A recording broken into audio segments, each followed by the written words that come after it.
Bore da pawb. Croeso, welcome to today's meeting of Powys Teaching Health Board. This is being streamed live and held virtually via the Health Board's website, and it'll be available to view after the event also.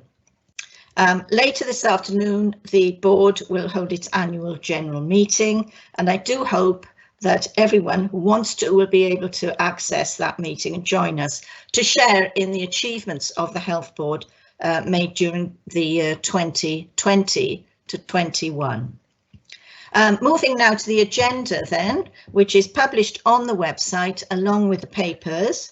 I will introduce myself, which is of course easier during a virtual meeting. I'm Vivian Harpwood, Chair of Powys Teaching Health Board. Also present today is Mel Davis, Vice Chair of the Board, who will stand in for me should my technology fail me. I hope that won't happen, of course. Independent members who are present are Ian Phillips, Mark Taylor, Susan Newport, Trish Buchan, Tony Thomas, Matthew Dorrance, Robert Lewis, Francis Gerard, and Ronnie Alexander. Big welcome to you, Ronnie. This is your first official meeting of the board. So also present are members of our executive team, Carol Schilbeer, Jamie Marchant, Alison Davis, Pete Hopgood, Stuart Bourne, Kate Wright and Claire Marsden.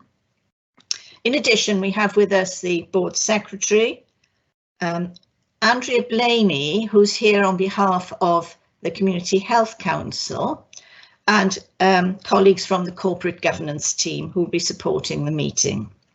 We have had apologies from Hayley Thomas, Deputy Chief Executive and Director of Planning and Performance, and Julie Rolls, Director of Workforce and Organisational Development, but others will be standing in for them. Please note that participants might look away from the screen from time to time when presenting to enable them to access documents. So just to carry on through the agenda, are there any declarations of interest today which we do not already know of? No, thank you. Can we turn then to the minutes of actually more than one previous meeting, and these really are for ratification and confirmation. So the first meeting is that held on the 26th of May 2021. So just in terms of matters of accuracy, did anybody spot anything in the minutes of this meeting? And I don't propose to go through page by page because there are so many of these documents today. Did anybody spot anything that needed to be corrected? If so, now is your chance to tell us. No? Thank you. Any matters arising that are not on the action log? Thank you. So can we confirm that that is an accurate record? That document is an accurate record of the meeting that was held on that date. Thank you very much. The next meeting then was the meeting held on the 10th of June 2021. Again, did anybody spot any matters of accuracy that needed to be considered again? No, thank you very much. Or any items arising that matters arising that are not on the action log? No, so can we confirm then that those are ready for signing off as an accurate record of the proceedings of that meeting? Right, thank you. And then the meeting held on the 29th of June 2021. We've obviously been very busy with meetings, haven't we? Same thing applies. Any matters of accuracy? Much shorter, this one. Thank you.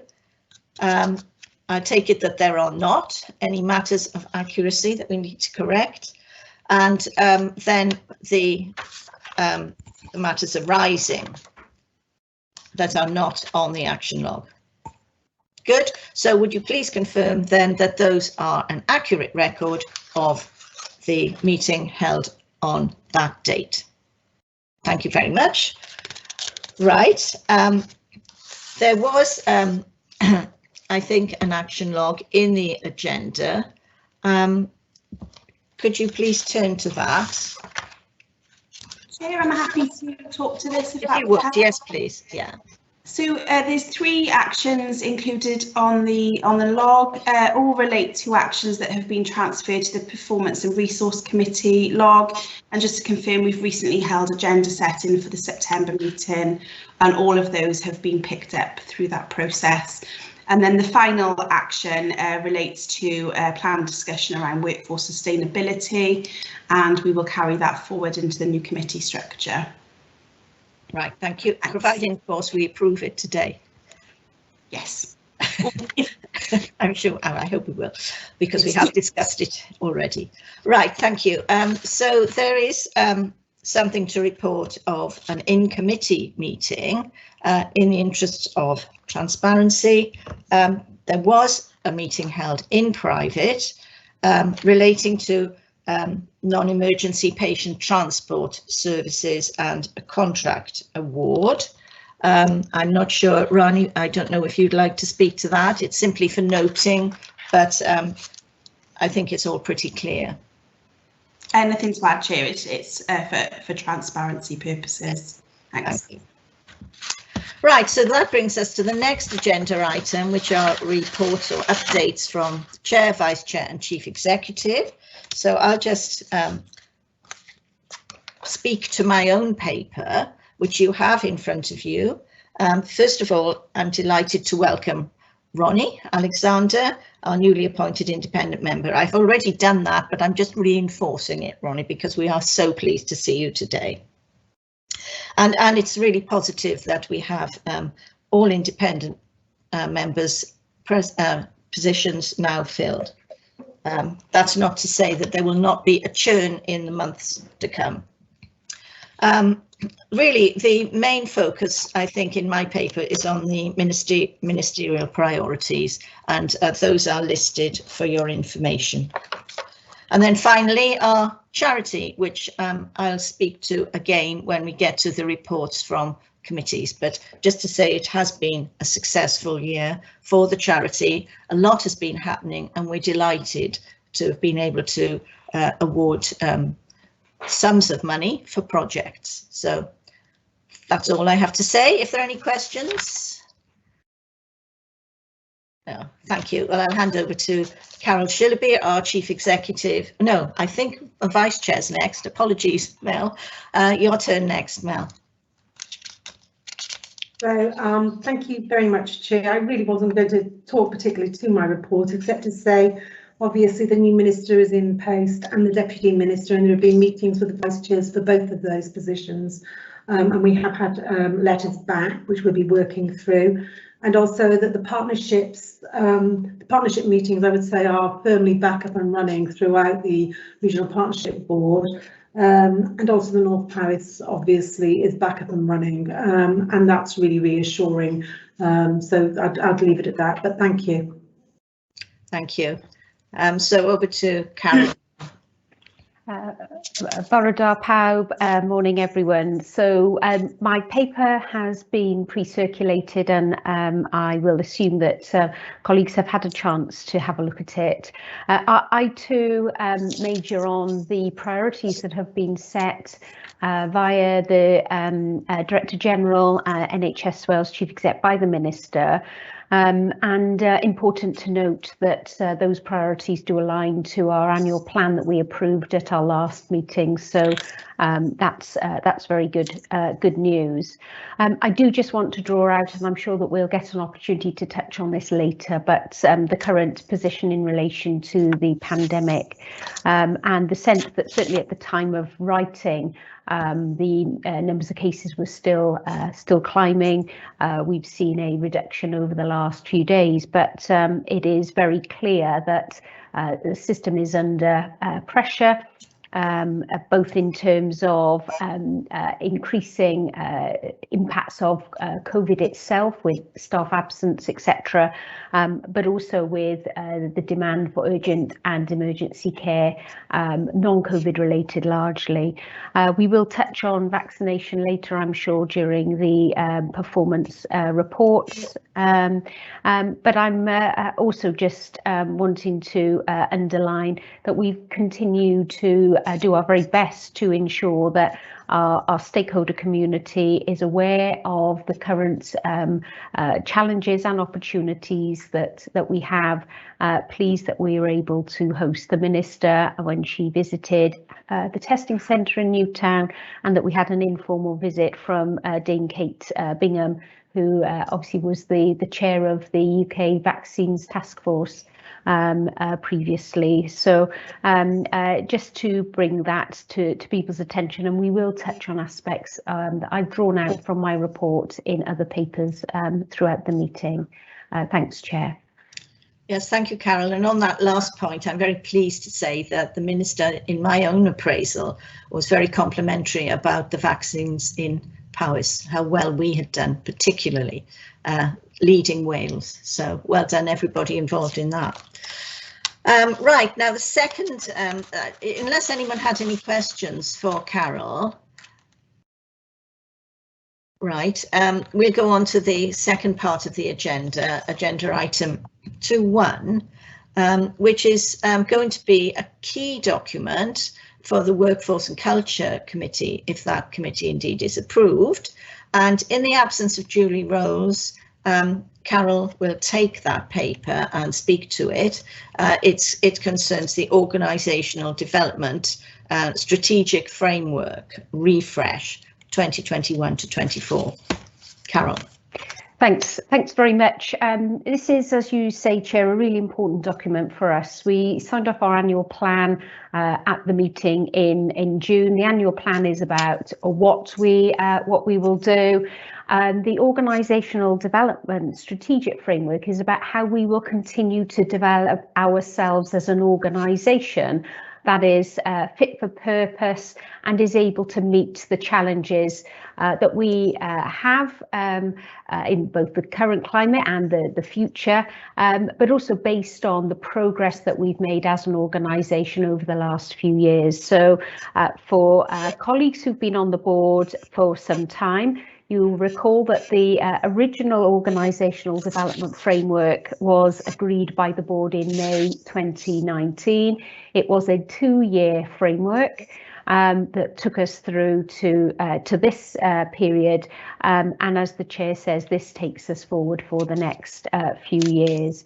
I was really pleased that we've been able to have extensive dialogue on the key elements that need to go into the new framework. We had a board development session where we had a significant discussion about the things that are really important for us to progress. We've had discussion at informal executive time and importantly at the local partnership forum, where that workshop really engaged trade union colleagues who were able to help us with this thinking. It was very clear that the principles within the framework were still extant and valid, and there is a direct tie back and correlation to those principles that are in our health and care strategy. So there was support for that. And that the OD framework is underpinned by our operating model. So the real focus on strategy, structure, people, process, and encompassed by culture. That is a common feature from the previous strategic framework as well. You'll see in summarising the cover paper the key revised priorities relating to each of those component parts of the operating model.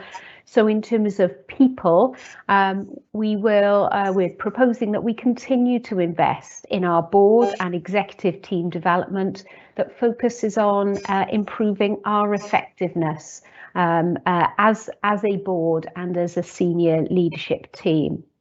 That we invest in leadership and team development, the core components of success throughout the organisation, really drawing through that culture of clinically and professionally led value-based healthcare, and develop our excellence in well-being, in leadership and in team dynamics. I'll just pull out a couple of other areas. We have taken opportunity over the last few years to restructure and make investments in certain areas.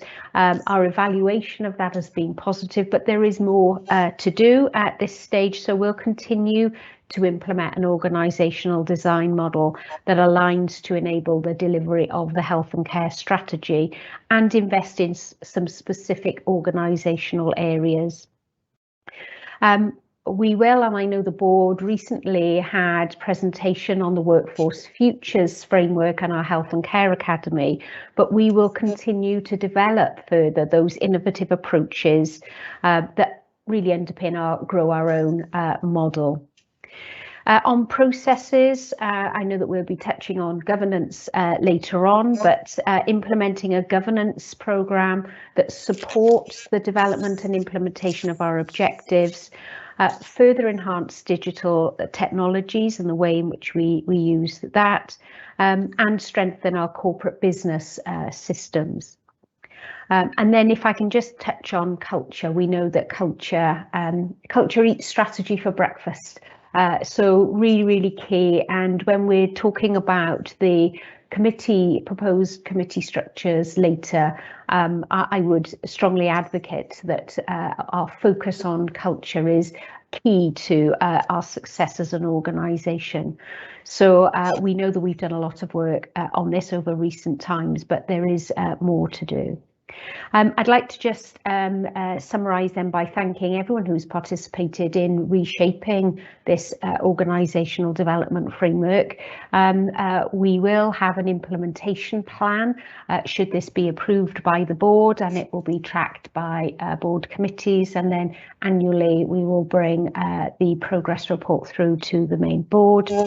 But I'd particularly like to thank Julie Rowles, Sarah Powell and their team for coordinating and developing this framework for our consideration as a board. So thanks very much, Chair. It is for discussion, but it is also, I hope, for approval today for this framework to take us through the next few years. Thank you. Are there any questions? This is going to be really important. No? Well, in that happy event, could I please ask for your approval of the document? It is a very clear, very well set out document. Yes, I can see no signs of dissent. So, oh, Melanie, thank you. Yes, you agree, I hope. Yes, so I think the board does approve that. Thank you, Carol. Which brings us to agenda item 2.2, the All Wales Positron Emission Tomography Programme, known to us in the NHS as PET. Business case. A bit confusing for those who don't know what it stands for, though. It is not about dogs and cats and so on, goldfish or rabbits or whatever pets you may have.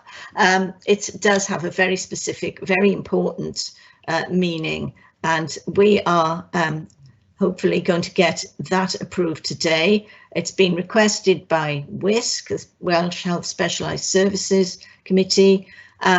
The business case was presented, I think, to the Collaborative Executive Committee and was approved or was supported there.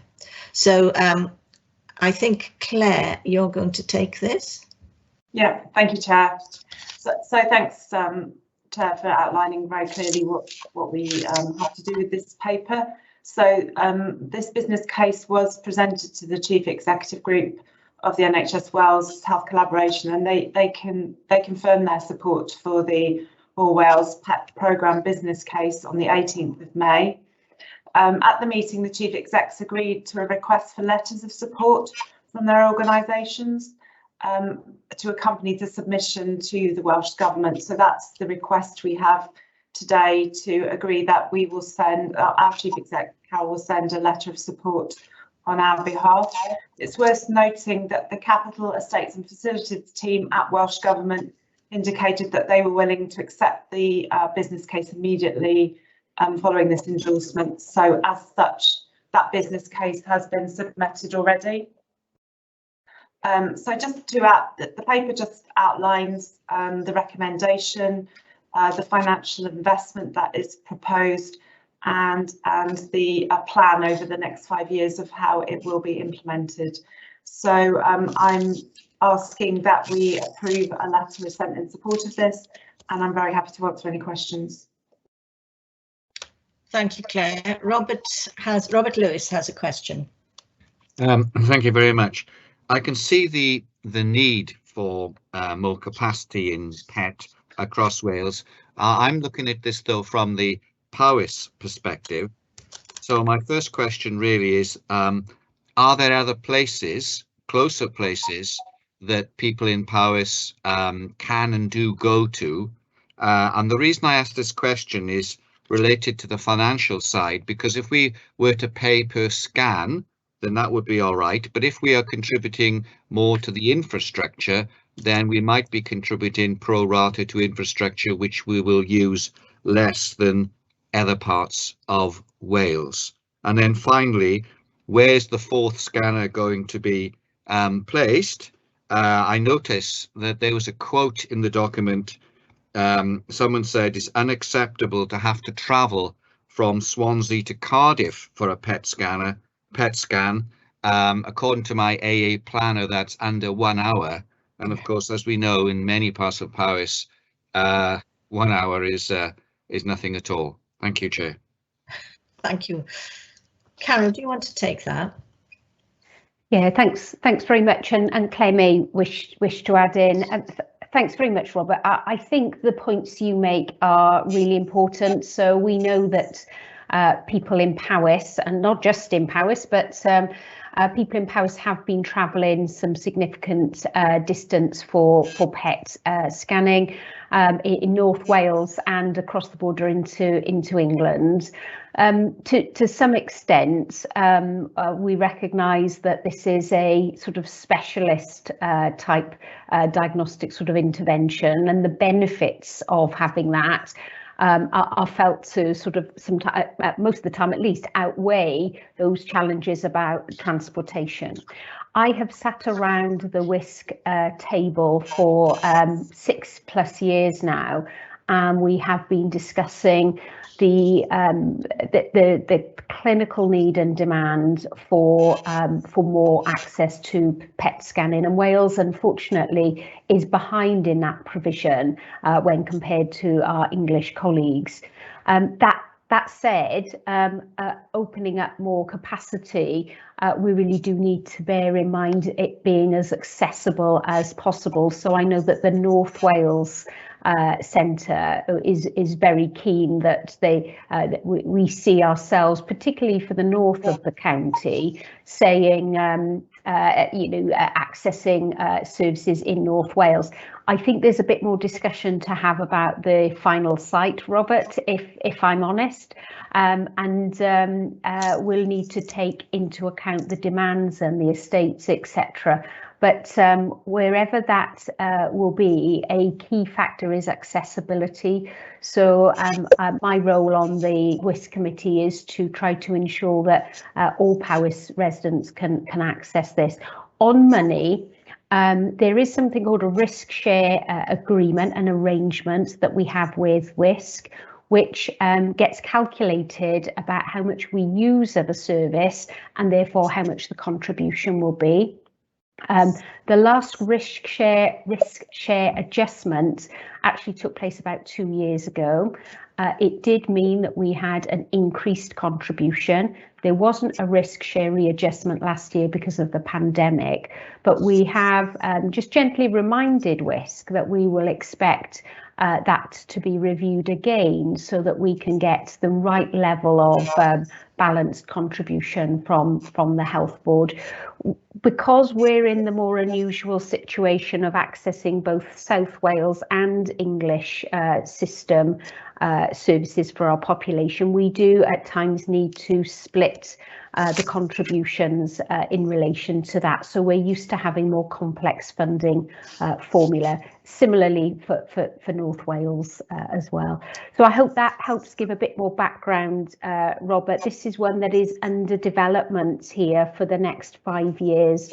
At least I would suggest, so this will continue to feature strongly as a priority. Thank you all. Thank you. Claire, did you want to come in as well? I asked Carol because she sits on the joint committee, but I'm sure you may have something to add too. Thanks, Chair. I think, yeah, I mean, we have good representation on that committee, so we are able to influence it. So I think that's really important. And there will be some public engagement on the full site, so we will have an opportunity to contribute to that. I think the other thing just to say, there have been questions around the mobile PET scans, and there has been quite a lot of public feedback about that they're not great.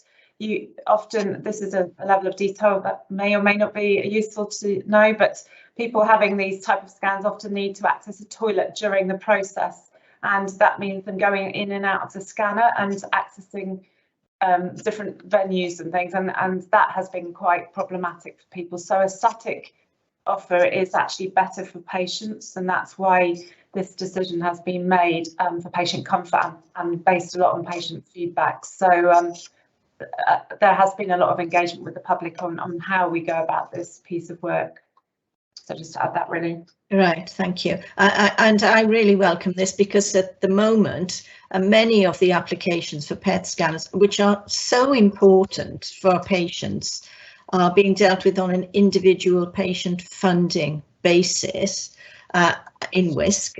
So requests are made by clinicians very, very often, more often than you believe, for PET scans. I find that those meetings, chairing those meetings can be very lengthy and difficult. So I really welcome this new business case.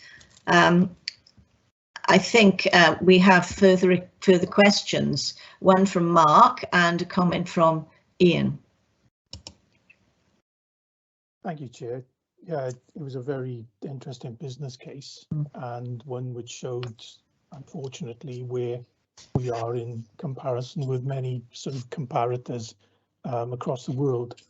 One of the issues I had with the business case is that the assumption for growth in terms of going forward is, I think, perhaps underestimated, because I think it works on the basis of something like 17.5% growth. England was at 18.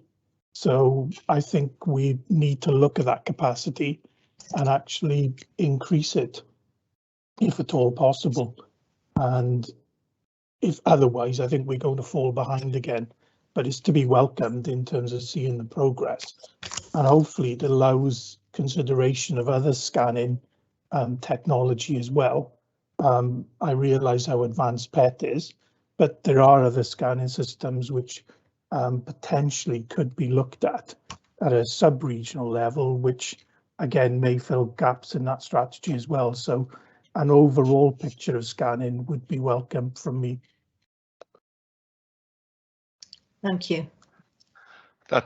Chair, that tees up my my comments. So thank you for that, Mark. And colleagues will may be aware that I sit on WISC as well. And from my perspective, and from what I've seen in those meetings, the really important thing here is that we get the infrastructure right, the kit right, and the provision right in this. And I think there is an issue, as the paper says, in terms of making sure that we've got the staff to cope with the growth that Mark talked about. But I think there is future discussion I would suggest that we might want to get into in terms of how we maximise the benefits of this investment and get those numbers up to where they need to be. And so some further work, as I see it, in terms of how we get those processes right and how we maximise the benefits for the people of Powys and Wales more generally. Okay, thank you. Yes, it will be really, really welcome, I know, by our patients.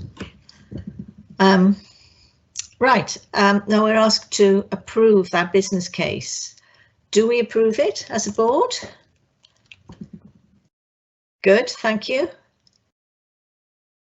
So that brings us to the next item on the agenda. Thank you those who put a yes, a positive comment in the sidebar for me, for my information.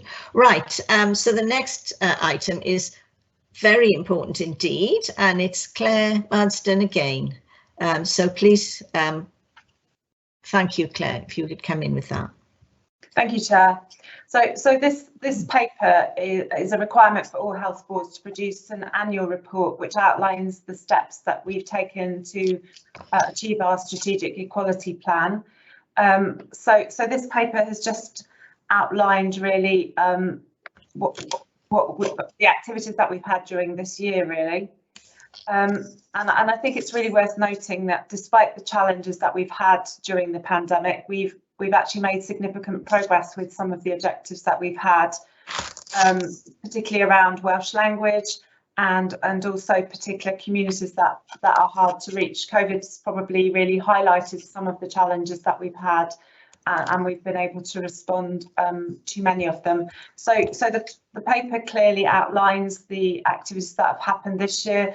It outlines the risks that are maybe still outstanding, and plans for the future. So I'm really happy again to answer any questions on this paper. Right, any questions? We have had discussion of this before, I know, as a group. Trish, would you like to come in? Yes, thank you. Thank you for the paper. It's really interesting and really good to see the progress we've made. I've actually got two questions. One is, the first is about the priorities that we've selected for 21-22 and the process by which those were identified, the priorities being Black and Asian minority ethnic groups, sensory loss and gender identity. And I'm wondering why those three and whether or not we've reflected on the need to eliminate inequality, the inequality caused by poverty. Okay, shall I take that one first then, Trish? Yes, please. So thank you, Trish, for the question. We've actually selected those areas just because they've been really highlighted by some of the challenges that we've received from COVID, and there's been some national directive that we really have to look into those areas. As you know, there's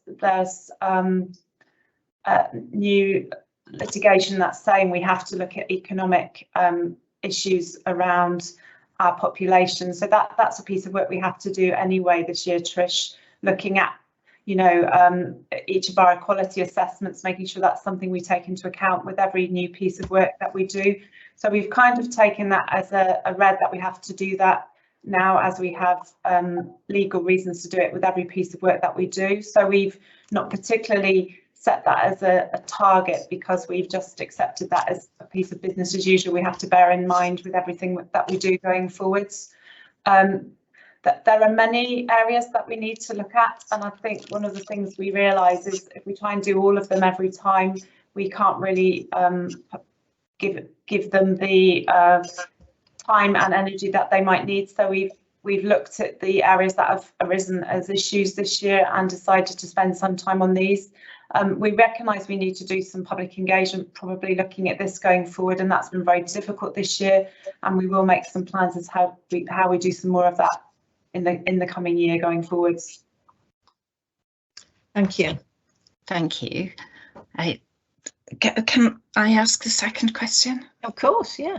Yeah, it's really our strategic equality plan, and the fact that it is really good that it's linked so closely with the IMTP objectives.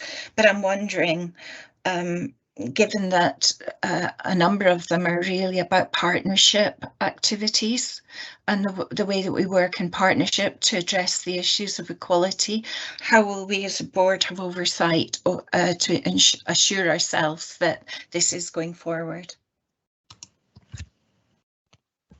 Okay, I think, I mean, as the lead with this, Trish, I can report back on the meetings that we attend and the engagement that we are involved in.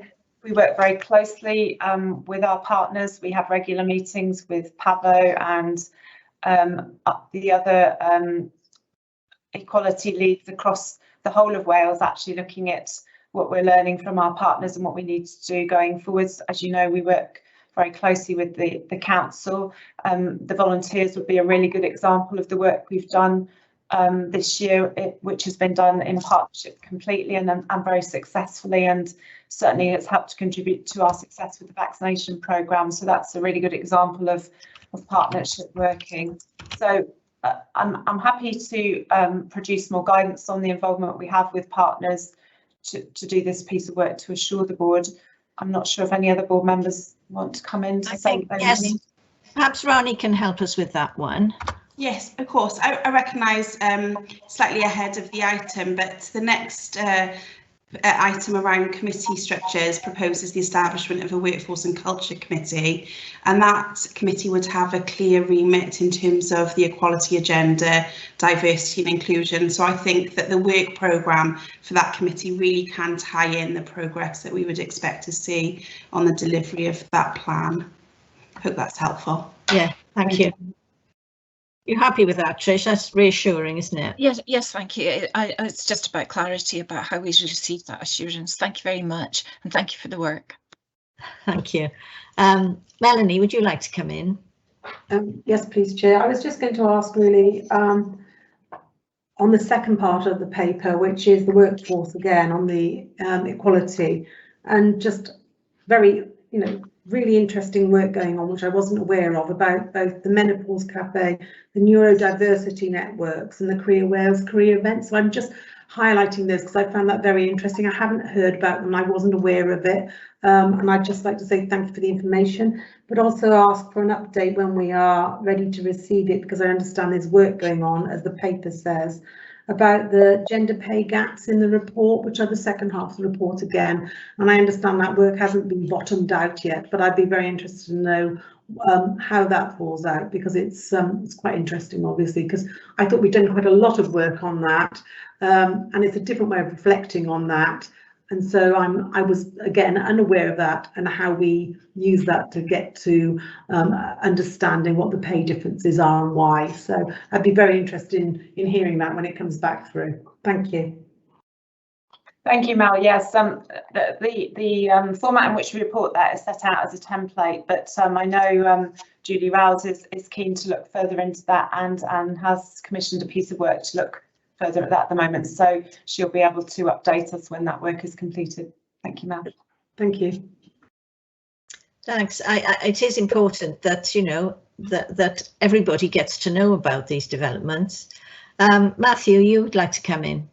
Yes, thanks, Chair. Thanks, Claire, for the paper. Clearly, substantial progress against this area, which is always welcome. But I do have a couple of points that I'd like just to raise and talk through, if I may. Really pleased to see the establishment of networks for the advancement of underrepresented groups and minorities within the health board. That's really important. But I didn't get the sense that those groups actually influence or shape policy or change the way that we deliver services for them. So whilst it's great that they're established, what I really want to see is how that's making change. For example, I know that if you're an LGBT person, access to PrEP as a Powys resident is still a barrier.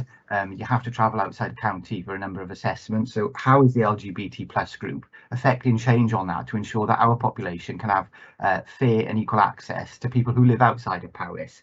that didn't come over in the report, and I think it's a missed opportunity, and it may be that they've not been able to do that, but at least it should definitely be on their radar.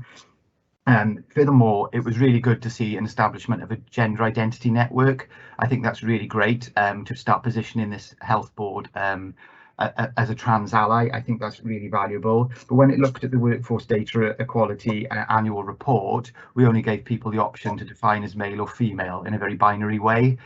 So whilst it's great we've stood up a network, how is that influencing and changing the way that we support and scaffold our workforce and our patients to be able to freely express their gender identity rather than just seeing it in a very binary lens? I just welcome some comment and further commentary on that, please. Yeah, thank you for that comment, and I think that's probably a really good example of our IT having time to catch up with our culture, if you like, going forwards, because changes in the way IT collect information take quite a lot of time. So I think there is a piece of work going on to certainly update the information we collect on patients across all equality areas, actually not just gender identity, so we can collect a fuller background of our population, if you like, and I will take that to Julie in Ward to look at how we collect our staffing information, so thank you for that. Thank you. Yes, thanks for pointing that out, Matthew. There is so much involved in these developments to keep up to date, isn't there? Yeah, I think it's really important that we're honest about it, Chair, and it's good to hear, officers saying that they'll take that away and work on it, because I think, honesty is great and we can make change. And I just welcome some further answer maybe about the how these groups are actually affecting policy change and access to health services. Gender identity was one bit of the broader point I was asking, so I'd welcome further comment on that, please. I think the other thing to say is we have introduced a new equality impact assessment template that we are implementing going forwards, and that means that any new services or changes to services should be taking all these issues into consideration. So the format of that document takes people through thinking through all of these areas and how individual members of the population, whatever their challenges are considered, and really thinking about if any change to a service will affect any group disproportionately and whether we need to do anything specific to support that group. So hopefully as we go forward and people work and become more familiar with the equality impact assessments, we will improve in this area. I know Kat Cobley, our lead, is currently rolling out some training for people to complete these equality impacts assessments robustly, and she is available to support people who may be struggling to complete this and really think it through thoroughly. So that's the direction that we're taking going forward, is to really consider these issues around all the changes we make to services or any new services we set up. You happy with that, Matthew? I think Carol wants to add to that. Yes, Carol, if you'd like to come in as well. Yeah, thanks very much. And I think strategically it's fair to say that we're gathering some momentum now on the whole equalities agenda. I think we are still at a pretty early stage, to be honest, Matthew, just talking to your points in particular. And we've got a lot of work to do. I'm very interested in making sure that we've got a strategic and broad-based approach to this, linked in particular with health inequalities, and for people and communities who are more economically and socially disadvantaged, for example. But fundamentally, this is about how we develop strategic priorities, which get translated into operational priorities and must-dos. And this is about the evidence base, taking positive action and giving feedback. So your question about how change can be affected, seeing these groups come through, It feels to me as though this year's a bit of a transitional year, and we will, as we move towards the beginning of next year, need to think strategically again about the next big step that we should take.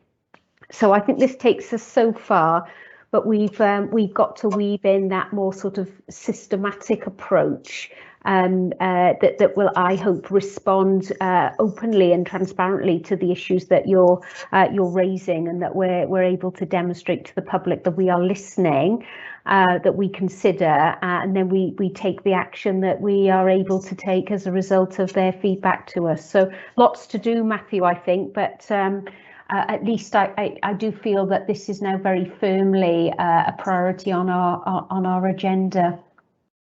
Yes, I can see that Ronnie wanted to come in, bearing in mind that we're asked to approve the report before publication. So Ronnie, thanks, Chair. I just wanted to add, Julie's not able to join us due to technical issues, but she is watching, so she's just asked me to feed in that the collation of information is via ESR national system, and she will feed back to the national team around the need to look at that process, and we can pick that up in a future committee meeting. Oh, thank you, Matthew. Does that answer your questions? Yeah, really comprehensive and helpful. Thank you, Chair. Okay, thank you. Thank you, everybody. Well, I'm not suggesting, nobody has suggested that we make or suggest that we won't approve this, but can I ask you to confirm that you're happy to approve this before publication, bearing in mind that we will be obviously working further on it? Thank you. Thank you, everyone. Thank you. So now we come to the next agenda item, and I need to hand over to the board secretary, Rani Mallison, for this. A number of amendments to some of the board governance. So Rani, would you like to start, please? Thanks, Chair. So the first item in this section is, as you say, amendments to standing orders. The paper provides an outline of those amendments as issued by Welsh Government in April. The board is therefore asked to adopt those amendments, and in doing so will also adopt amendments to the standing orders of WISC and ESC as our joint committees. There are no significant changes to the documents. The majority of amendments relate to updated wording and narrative to reflect changing guidance. And I wasn't therefore proposing to go through the detail, Chair. A summary is provided in the paper, and I'm happy to take comments on those. We will publish updated documents to the website and to board members following approval of those amendments. Yes, thank you. I mean, it was rather an alarmingly long list when I saw it. I thought, oh my goodness. But yes, it has been summarised very satisfactorily. Does anyone have any questions then for Ronnie about those? I don't think we've got much option really other than to approve them, but is everyone happy to approve them? Right, thank you. So we'll take it that we are happy for them to be amended as suggested. So then to the next item, which is very important to us and which is something that we have discussed over recent weeks as a board. Thanks, Chair. So this paper proposes amendments for the board's committees to be established with immediate effect. As you say, the proposal has been developed based on recent discussions with board members and also considers feedback from the board development session held in April, where we considered the effectiveness of our arrangements, and it also takes into account our requirements as set out within standing orders. So the paper proposes that the board has the following committees in place: a patient experience, quality and safety committee with the Mental Health Act Power of Discharge group as a subgroup, a workforce and culture committee, a delivery and performance committee, a planning, partnership and population health committee. And my apologies that the paper includes public health in the title, not population health. That's an error on my part. So sorry for that. And then the following committees which would continue as currently established, in that the Audit, Risk and Assurance Committee, the Charitable Funds Committee, the Remuneration and Terms of Service Committee and the Executive Committee. The paper proposes membership for each of those committees, and those have been taken forward in discussion with members over recent weeks.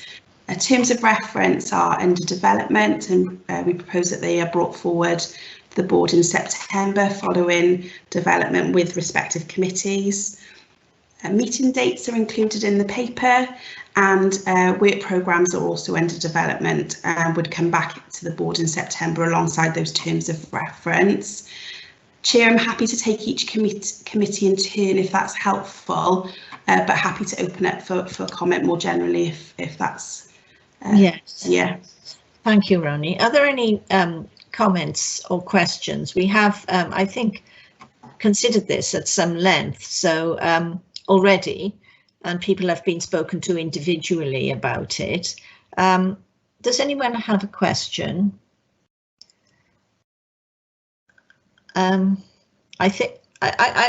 think we've been pretty rigorous about this, Roni, and you've done a lot of work on it, I know. If there are no comments or questions, then are we happy to approve as suggested? Yes? Oh, Carol, would you like to come in? Yes, thank you. It's a point of clarification, and Roni, I'm sorry, I should have picked this up before. On the Charitable Funds Committee, given that it is a charity, are the executive members, are the executive colleagues also members, or is this established as a more in the assurance lane? Oh, I think Roni might have frozen. Yes. Sorry, Chair, I was kicked out temporarily. I missed the question, sorry. Yeah, sorry, Roni, just a point of clarification on the Charitable Funds Committee. Can I just check, are the executive also members because it's the charity, or is it an assurance committee? I just wanted to double check my my memory on it, really. Yeah, sorry, I thought I had put that in the paper that executive directors and independent members are equal members of that committee as trustee, as the trustee of the charity. Yeah, great. I think it's just a typographical thing that's been carried over from the other committees. So it is a committee made up of executives and independent members. Yeah, great. Thank you. Thanks very much. Yes, thank you. And as trustees, we all have very special responsibilities. So it's quite daunting, really, to know that, because it is an important committee. Right. So is everyone happy to support then in view of that? Nobody's changed their minds, I hope. Chair, I think two members would like to come in. I think Trish and Ian. Oh, right. Thank you. I can't see. Oh, yes, I can see. Yes, please come in, Trish. Yes. Okay, thank you, Chair. I'm sorry it takes a while just to type everything. We have had quite extensive discussions about the new committee structure over the last year, and I think that it represents a big step forward, and I'm particularly pleased to see the focus back on our workforce and to have a dedicated opportunity to support and to understand what's happening in respect of our workforce. So yeah, really pleased to see that back, and I'm happy to approve. Thank you, Trish. And Ian. Yeah, and another one lined up perfectly for me. So thank you, Tricia. I was just going to comment on the workforce and culture as well. Such an important one. We talked a lot about the extraordinary efforts that our workforce have done over the last 12 to 18 months, and it's great to see that they're representing our priorities to our workforce, who are the ones that deliver what needs to be delivered for our population. So that's all I wanted to add. And thank you to Rani and colleagues for what has been a tremendous amount of work to make sure that all our bases are covered in this new structure as well. Thank you. Thanks, Ian. There speaks the chair of that committee, so I'm glad you're happy with it. Not a completely unbiased opinion then, really, Chair. No. So is everyone happy to approve? Good, and thank you again, Rani. So Thanks. that brings us to the corporate risk register. Thank you. So this paper provides the board with an updated version of the corporate risk register at July. In June, the board approved the annual plan for 2021-22, and that included some emerging risks that we had identified at the time.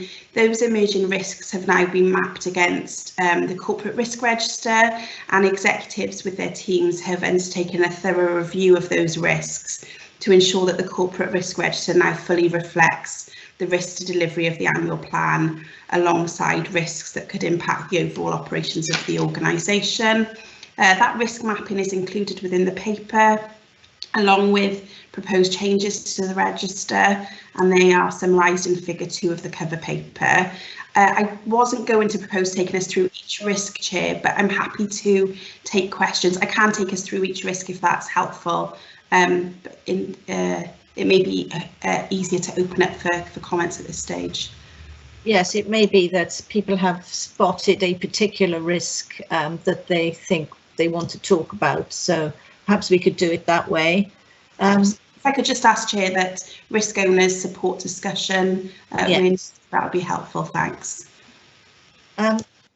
Ian, did you have a question there, or is that an old request? No, I do have a question, right. if I can. It's an old chestnut for me, but looking at the paper and the emerging strategic risks, and it is one that I've mentioned before, but it is one that I think is important. I do think there is an information / digital strategic risk for us here in the absence of an up-to-date and complete record. So many of our patient records are held in different systems, both paper and electronic, and I think that does represent a strategic risk for us.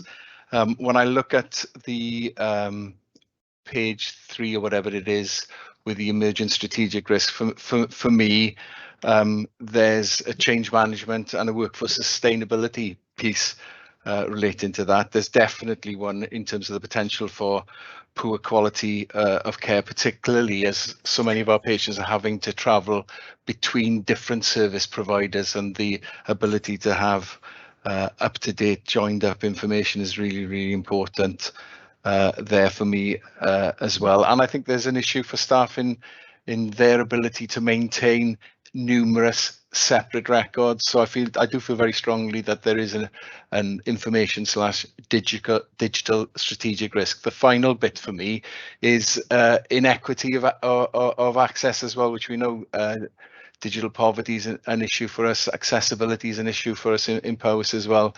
So for all of those reasons, I think that's something that I'd like to see us reconsider as a strategic and ongoing strategic risk.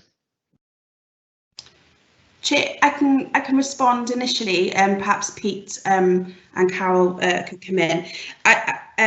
Just to say, in terms of inequity of access, we can look to ensure that the mitigations around that include the digital elements. We can further work that up. That isn't a problem at all. In terms of the safeguarding of information element and records management, we will be bringing a paper forward to the Delivery and Performance Committee now in September around the work that we've been undertaking around records management improvement. And I was going to suggest, therefore, that we then take a view as to whether there is an escalation to the risk register as a result of that paper that will set out the progress that we've made and where there are further outstanding actions.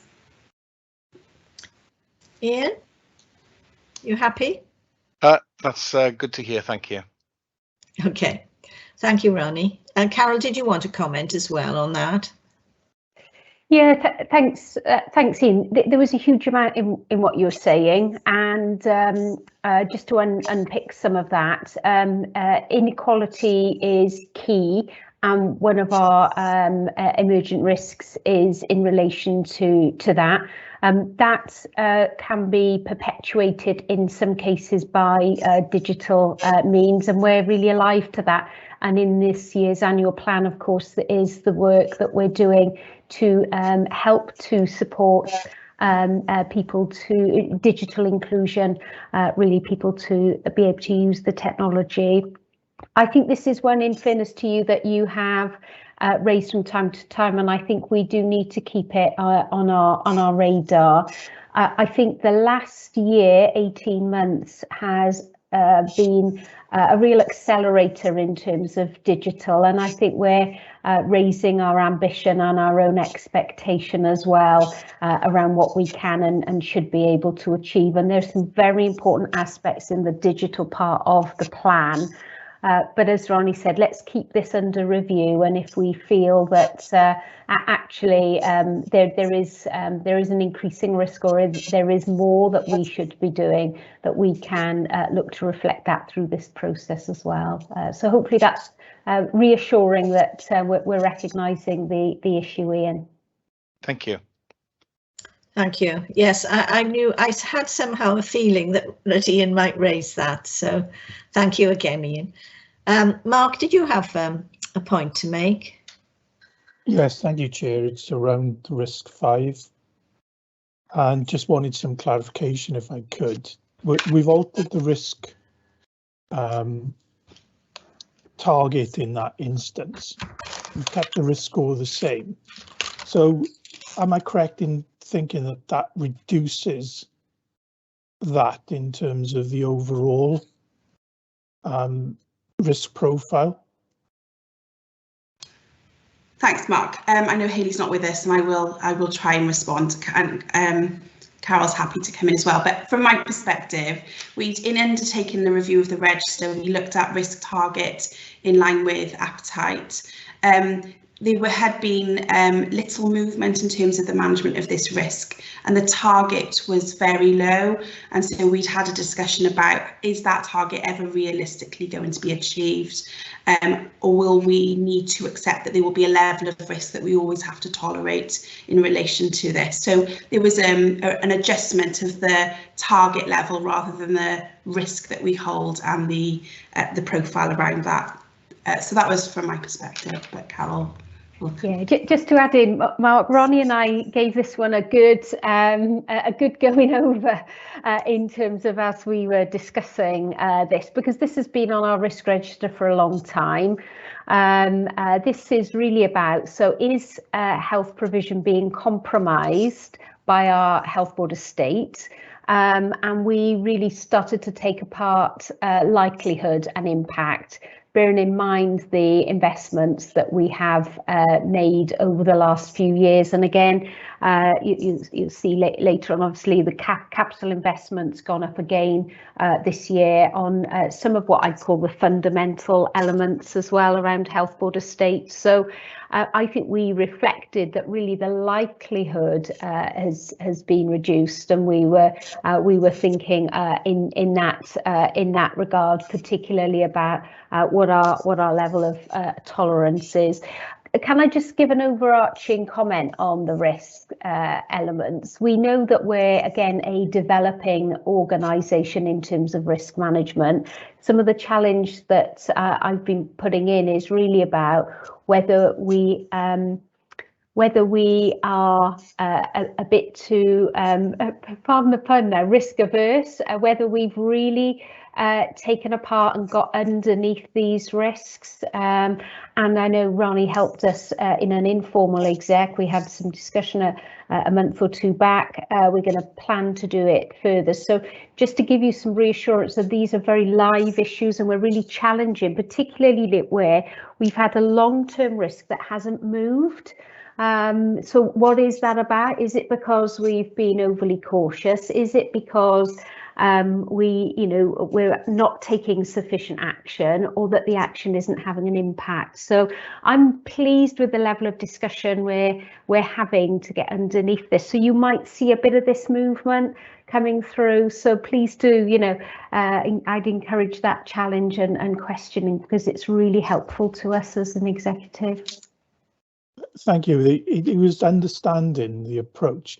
My sort of approach would have been more around when we've delivered on some of these, that would be the time to actually alter some of those, because what in effect I think you're doing is de-escalating some of that risk by changing the target. So it's more subtle in terms of perhaps risk registers I've used previously, but you don't remove the risk until you've actually delivered the output. But I understand the approach, and I think it's just useful to get a bit more detail around that. So thank you. Thank you, Mark. Just to add on that one, if I can, the Performance and Resource Committee did recently receive an update on the estate more generally. I know that we are looking to keep that as a more standard agenda item coming through. So the committee will be able to monitor this risk more closely in terms of mitigating actions and progress. Just wanted to add that in. Thanks. Thank you. I think we have, Ronnie, thanks to you, come a very long way on risk. We've come to understand it much better, but there are always questions I'm sure that people will want to raise. So thank you. I think Melanie was next. Thank you, Chair. It was really just to acknowledge the new risks in the register. Really, more than anything else, in case any of the public are watching or want to reflect on these, this particular committee. And just to say that the detail is further in, obviously, on what we've done to mitigate those and what we're doing, and also they're reflected in our performance reporting, because I think it's really important as they do reflect a lot of the delays in the access that we're seeing, both secondary, primary and community through the pandemic. They're a reaction to that, and they're positioning ourselves as a board, aren't they, so that we understand them and we understand where we're going with them. So I just thought maybe out of all of the different risks that we've had, because some are quite long-standing ones as an organisation, those new ones are worth sort of just shining a little light on to say, look, how we're responding, how they're part of the organisation and how they're being woven into our response to it. That was all. So thank you, Chair. Thank you. Did you want to respond? Or I think, yes, it's a fair comment, Mel.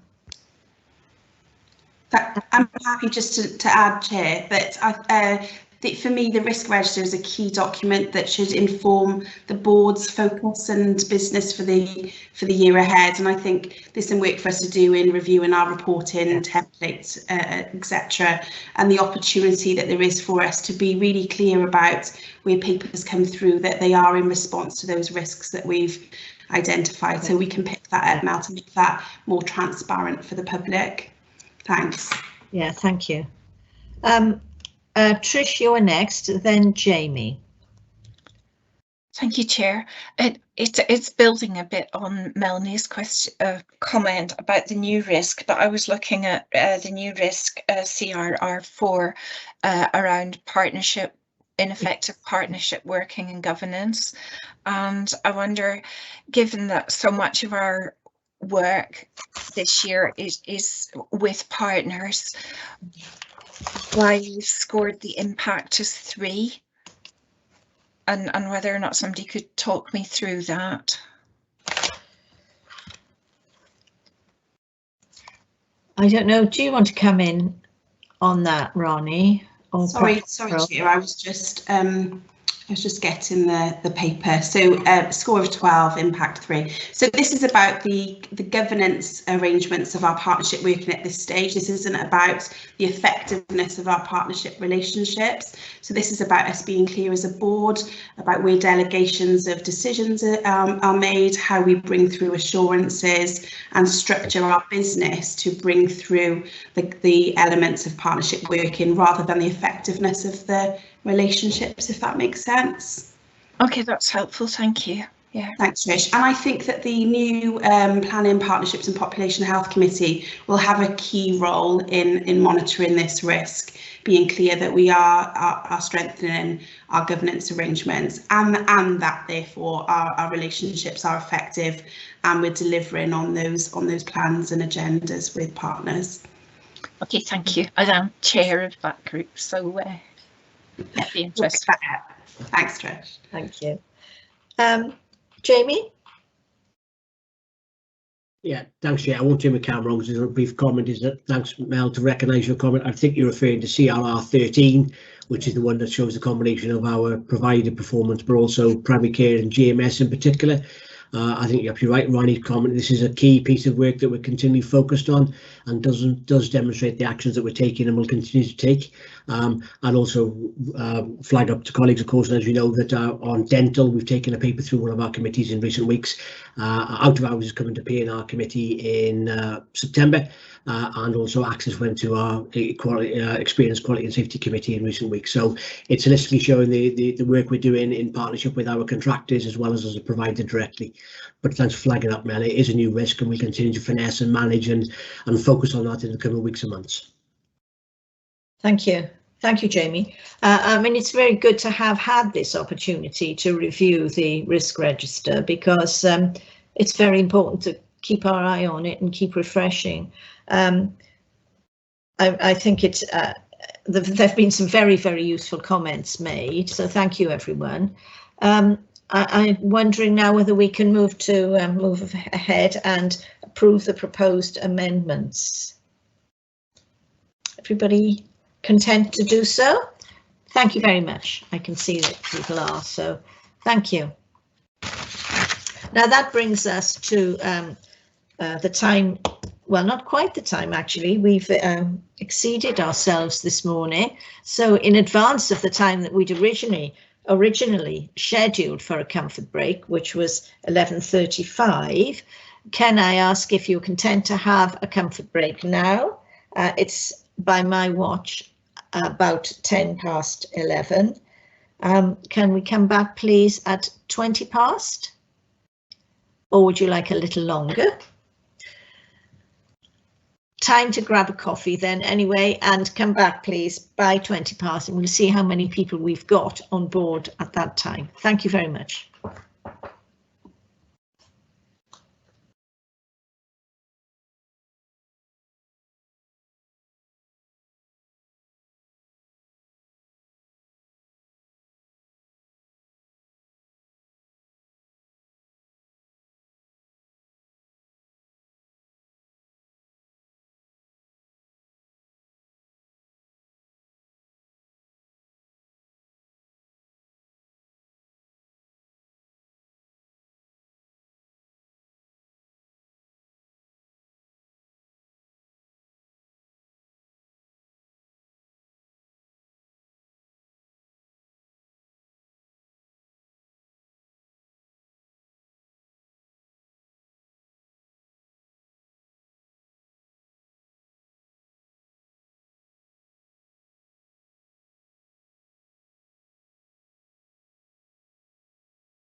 Right, thank you. I think we've had sufficient time to grab a very quick coffee, so pleased to resume now. And we start with the agenda item 3.1. The items in this section of the agenda are for information, discussion, and where relevant, if people would like to express their support, and of course questions can be asked. So I'll hand over now to the Chief Executive, Carol Schiller-Beer, to explain the Health Board's response to the Brontleys Wellbeing Park Community Land Trust's vision document. Thank you very much, Chair. I'm pleased to be able to bring forward this paper, as you indicate, for discussion and for noting, so there is no decision on this. And the purpose of the paper really is to provide an overview as to the Health Board's response to the Brontleys Wellbeing Park Community Land Trust's vision document, which was published a couple of months ago now. And this is a really important paper, I think, because the key thing for me to say at the outset is that the site at Brontleys continues to be a major site for the Health Board in the provision of health and care services. And I've been in Powys for 12 years in August. And I remember when I first arrived, there was became quite quickly a clear question mark over the future of the provision of services on this site.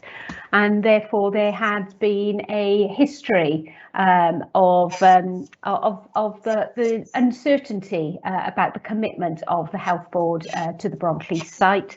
I'm pleased to say, and just to remind colleagues, that back in January 2019, so the time before the pandemic, we were able as a board to publicly affirm our commitment to the Brontleys site as the major site for provision of health and care. But we did at that time indicate that it was not a priority for major capital redevelopment under the then new health and care strategy. What I would like to draw to colleagues' attention, though, is the significant investment that we have continued to make on the site. And the paper gives a flavour of the things that we have made those investments in. And currently I'm on the Brontleys site at the moment. The renovation of Basil Webb and our connections and our ambitions in developing the Health and Care Academy are very visible for all to see. We have been bringing buildings back into use, and I'm currently in Glazebury House, which is the headquarters for the Health Board. That we brought this part of the site back into use in 2015. And when I look around, some very demonstrable improvements to the site, and we've spent in the region of £4 million on the site since 2016. So I do hope that these are very visible signs to the public who perhaps felt that there had been a question mark about our intent, that question mark can now be completely removed, and people can be reassured of our long-term intention here at Brontleys. So it's in that context that our response to the Community Land Trust's vision document has been made, and we can see there are connections within the paper to the detail of the vision document, but also the exchange of correspondence about our position to be able to support in part or even in whole the vision that is laid out.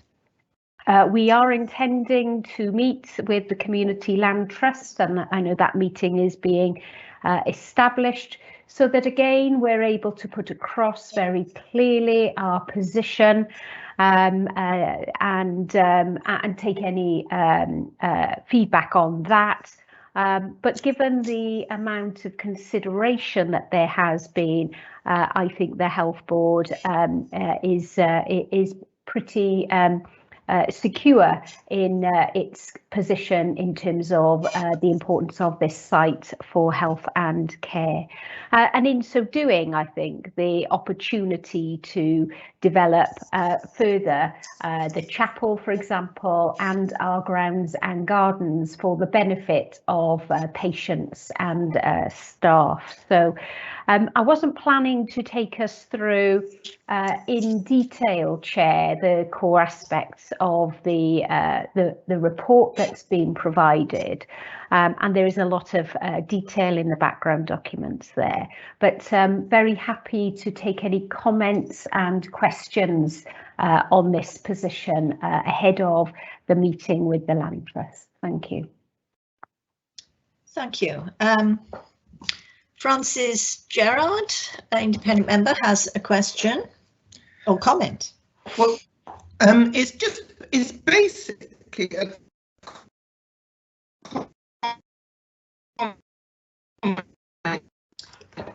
I think we're having trouble hearing.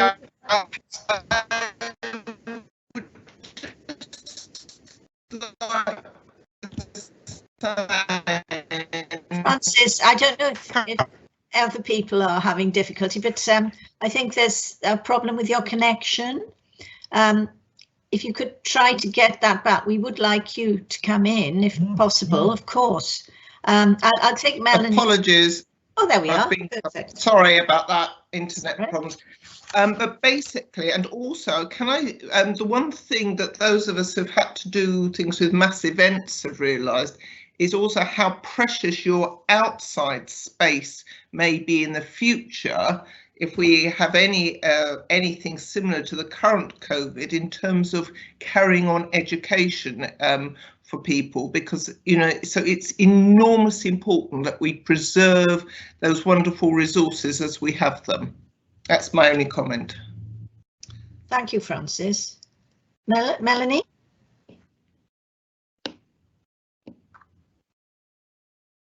I think we've now lost Melanie. Susan? Sorry, Chair, I hadn't taken my mic off. Oh, all right, sorry.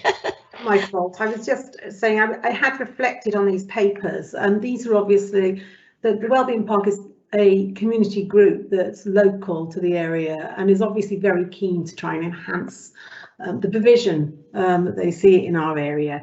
And I read them, and I do think, and I've obviously been part of that journey of the conversation with the people that represent the group.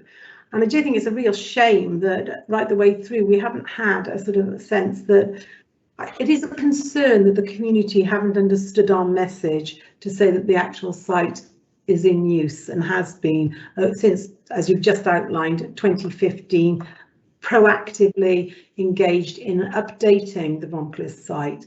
And those conversations have almost been blanked with us. And I do think it's important to point that out. I know we've been in conversation with people, and I know that we're trying to support people working on things like the chapel, but it is particularly difficult, and I think it's worth.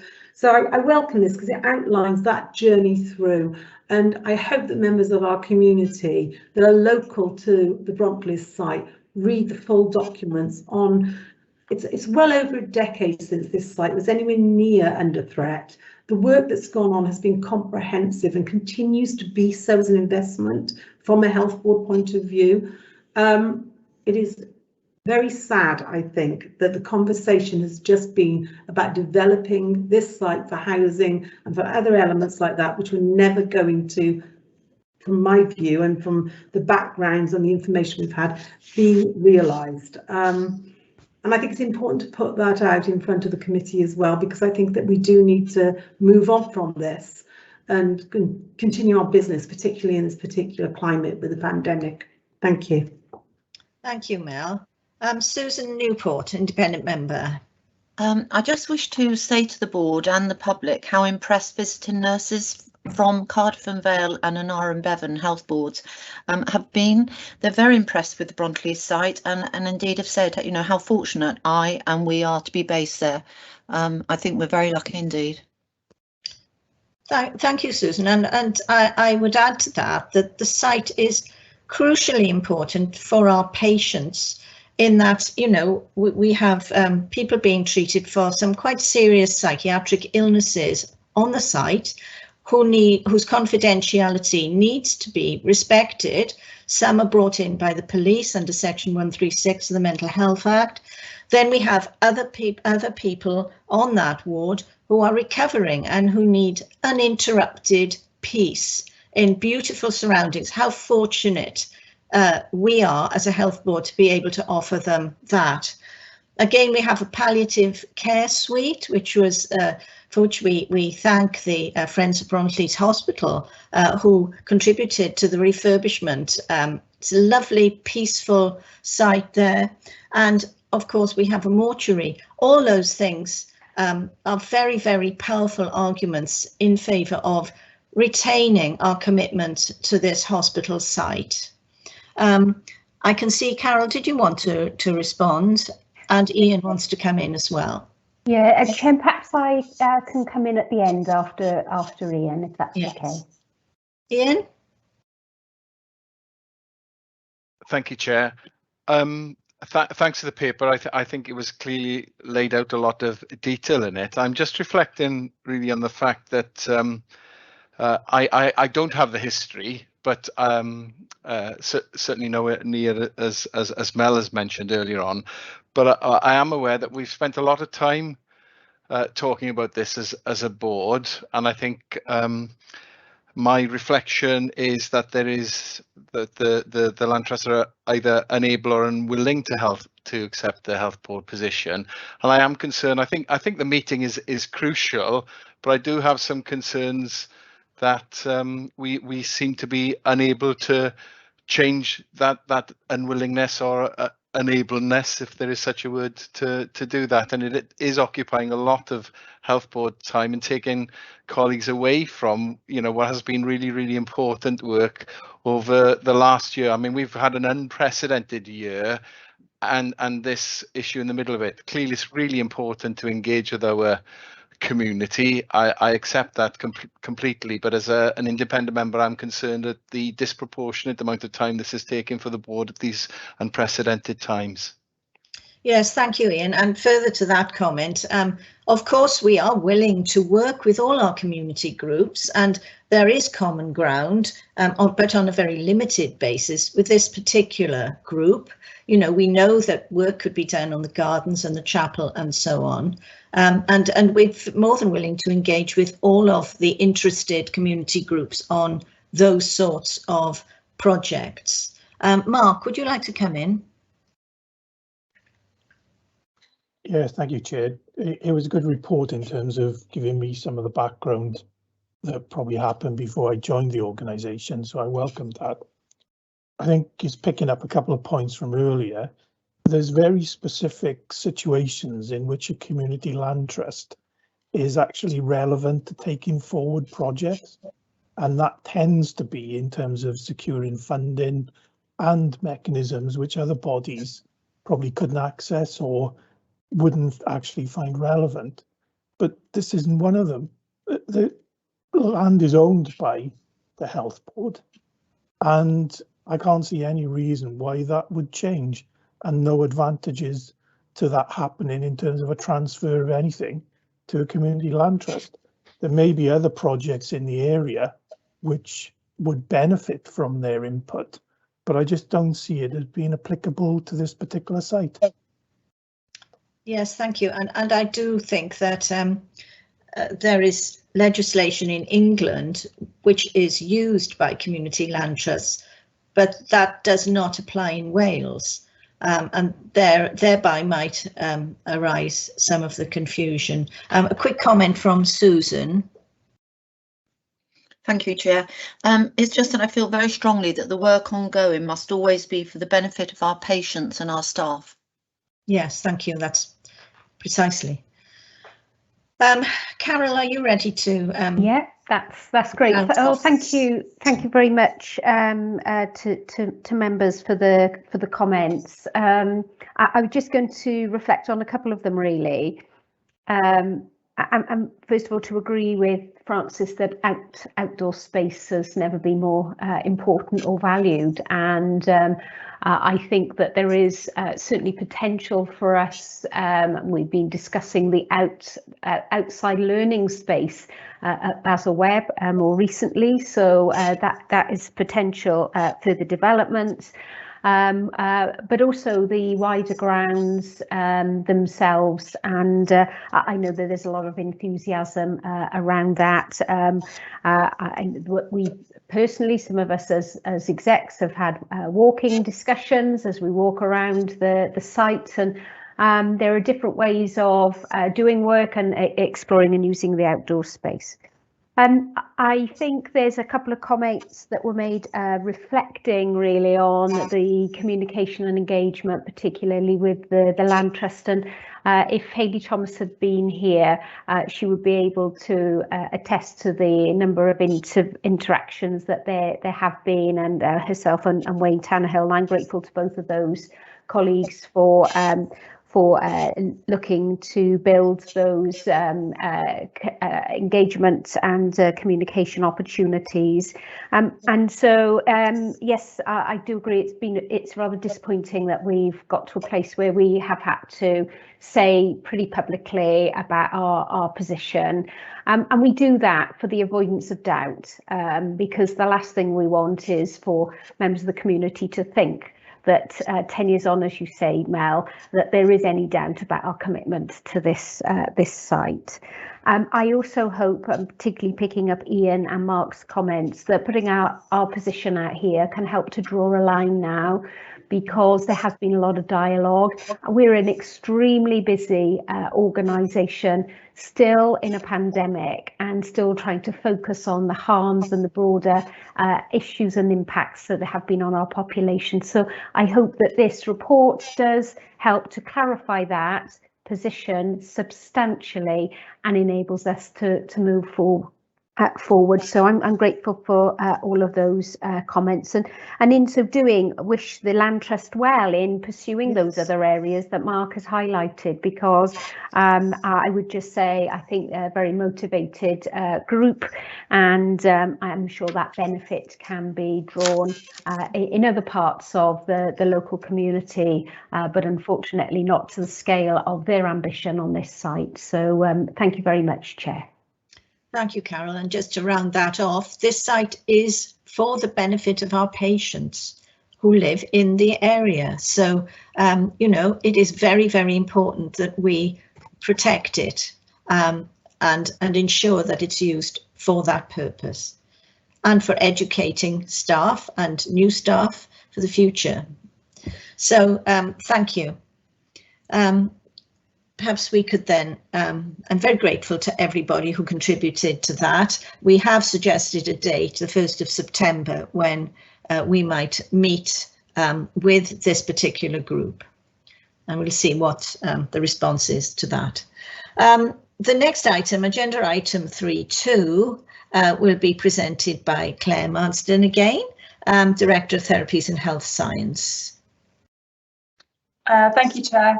So this is an item for information. As people know, I've been in post for almost 18 months now, but it was an opportunity to take stock of the time since I've been here, really, and reflect on the therapy and health sciences services, bearing in mind that the post had been vacant for some time since I've been here. So just taking the opportunity to really look at the situation when I arrived, the key developments since I've been here, and really an opportunity to look forward and think about what we want to achieve in the oncoming times and challenges that we've got ahead, really. So I've just outlined these things in the paper, and I'm sure everyone's read it, so I'm very happy to take any comments or questions.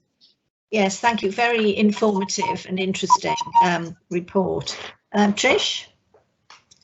Oh, sorry, I'm looking at Robert first. Robert was first with the question, then Trish. I think the congratulations are in order here for the range of work done, and above all, for the emerging picture of a long-term design of service.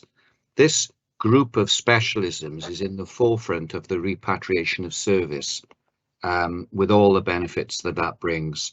But do you think, Claire, that therapies and health sciences will be able to have a significant impact in reducing treatment times in the years ahead by, for example, doing things differently? And what can we do to amplify and accelerate this benefit? So a very easy and straightforward question for you, Claire, but one that might give reassurance to members of the public in the years ahead. Thank you for that question. Yes, of course, I believe that. That's why I do this job. I think the therapists and health sciences have a lot to offer to healthcare. I think you're absolutely right in picking up the key thing I think we can do, which is maximise independence and support people to return to their previous level of function. And we very much have a home first approach in Powys, that we always try and take people home first, because we know that people perform best and recover best in their home environment. So absolutely, I think that's one of our key skills. I think you're absolutely right. We have to evolve all of the time and look at new ways of working. And, you know, I think therapists have been really great at responding during the pandemic and embracing, for instance, virtual working. And that's certainly increased capacity, because travel, as you know, in Powys is a huge challenge for both staff and our populations. So whilst we know it's not the panacea for everybody, and some people need face-to-face, a mixed offering can be really beneficial. So some people might only need seeing face-to-face for some of their involvement with a therapist, whilst they can use other modalities at other times. So I think there's that opportunity. I think there's the opportunity to work with higher education and really look at the future of all of these professions and see what they can offer. We're looking at advanced practice in many of the areas. We're bringing in reporting radiographers into our organisations, so that there are extra skills that we can bring in. And I think also we need to look at some more multidisciplinary working, because we know we're better when we work together.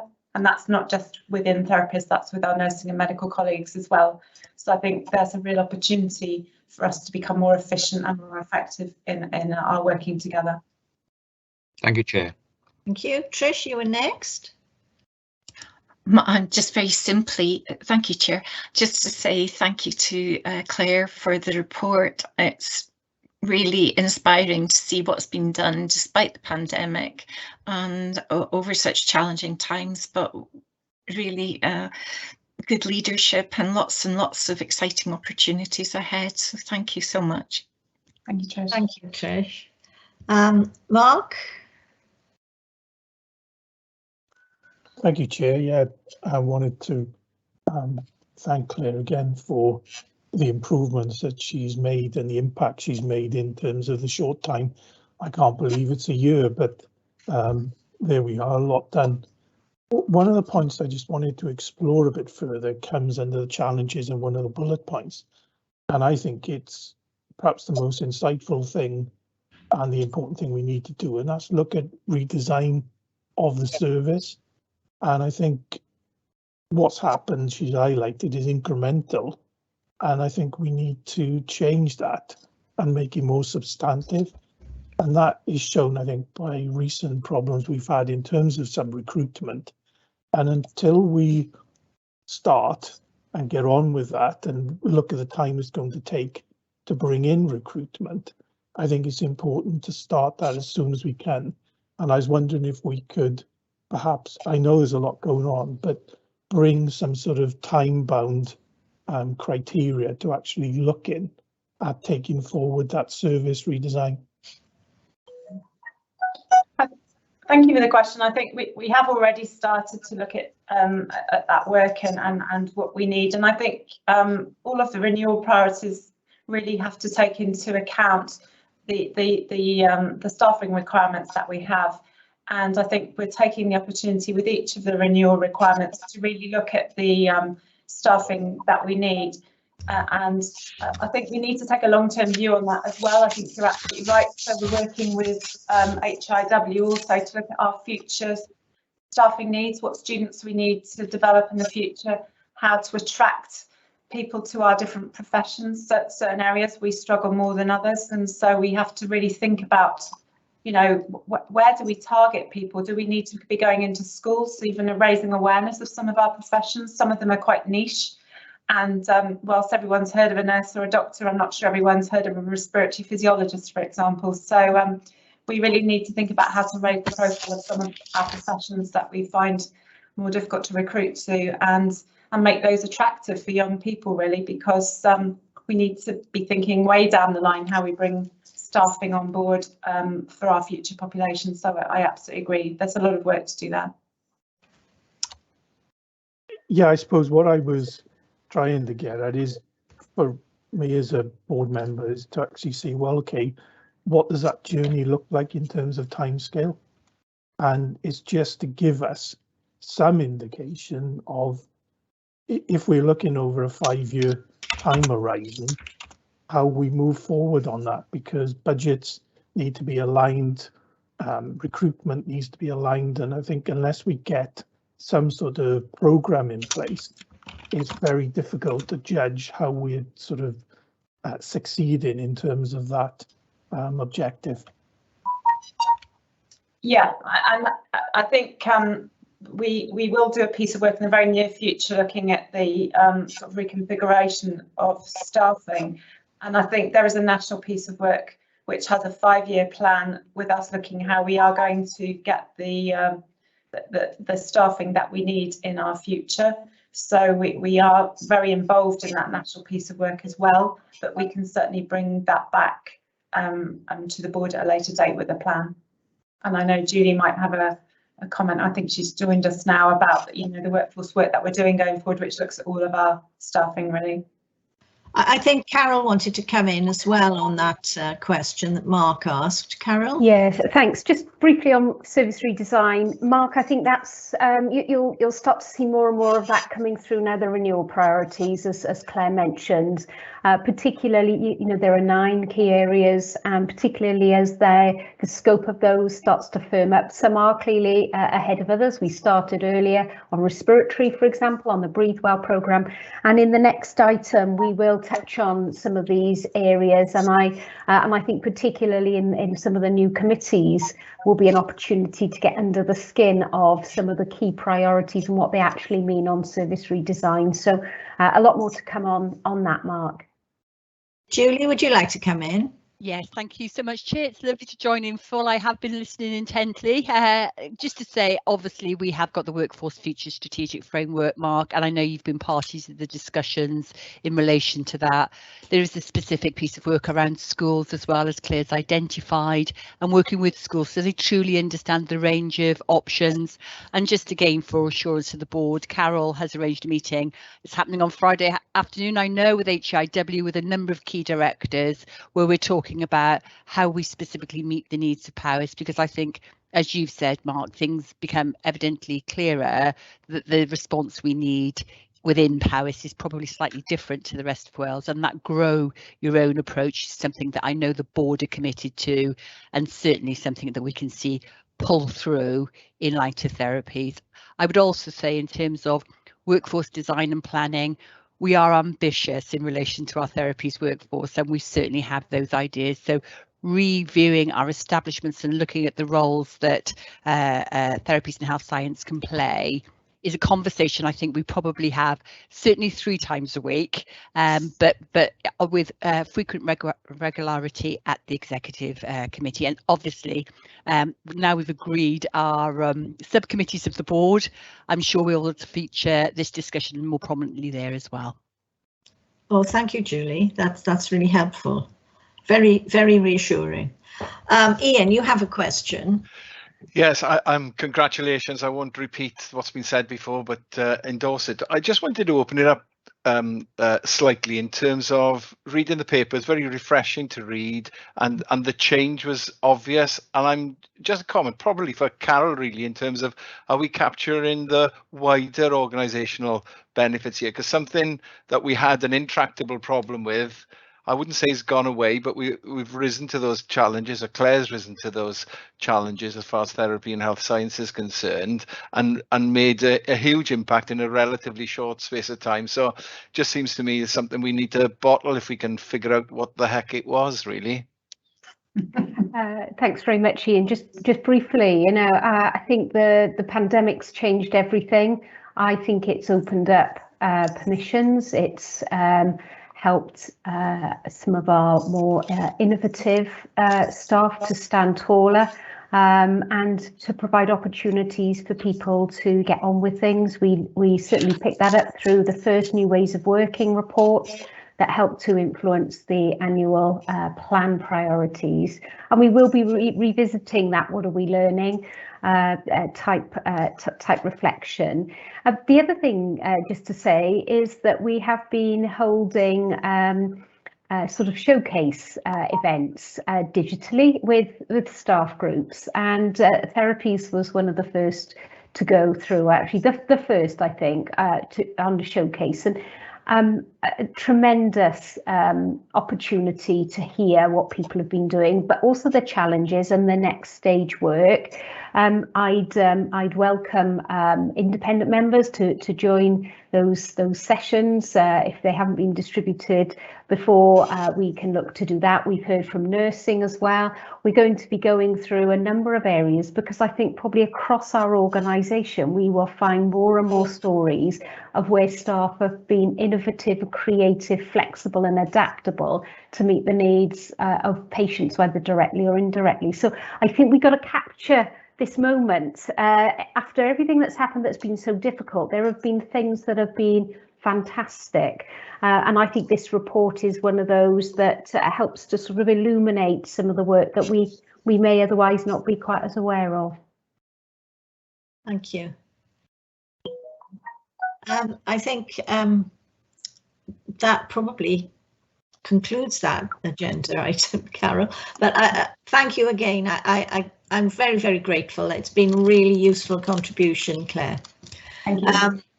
Right, Carol, if you would present the next agenda item, because I know that Hayley's unable to be here, performance reporting, the National Outcome Framework as at July 2021. Yes, thanks very much, Chair. And if you're okay, I thought I would take both A and B under this together and then open up for questions. They are so connected, and executive colleagues with their lead areas may wish to contribute. So I'll deal first and foremost with the National Outcome Framework report.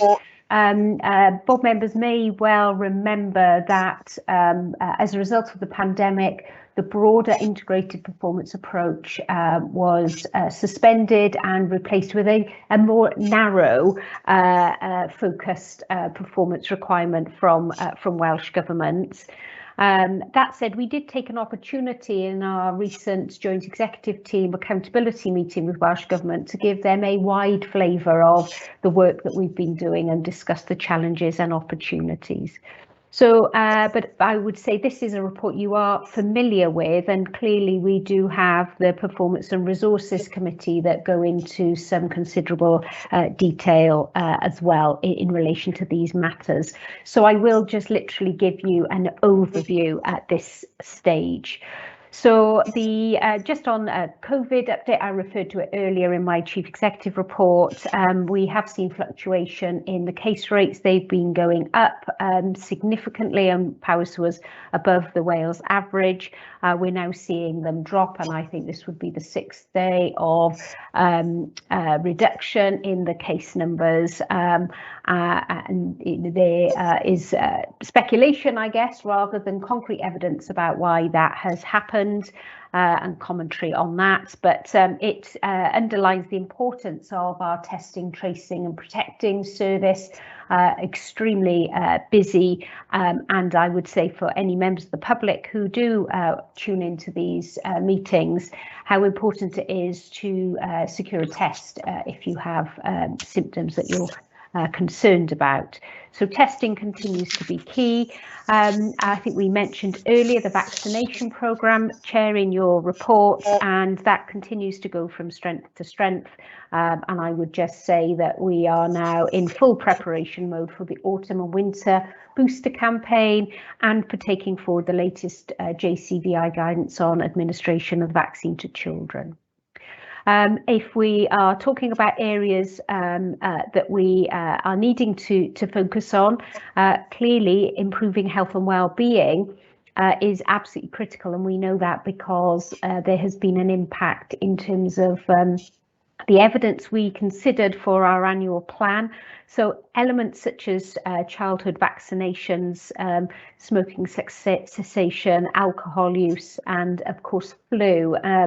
And we will be able to give you a bit more detail in September about the forthcoming flu campaign. But if I can stress to everyone how important the flu campaign for this winter is going to be, it is absolutely critical that people avail themselves of a flu vaccine, and we will be seeking to coordinate that where possible with the COVID booster campaign as well. Cancer services, we know that we've got a lot of catch up to do in relation to that, and the report outlines where we are at the moment. We have had some issues on national reporting, but we're making some progress there.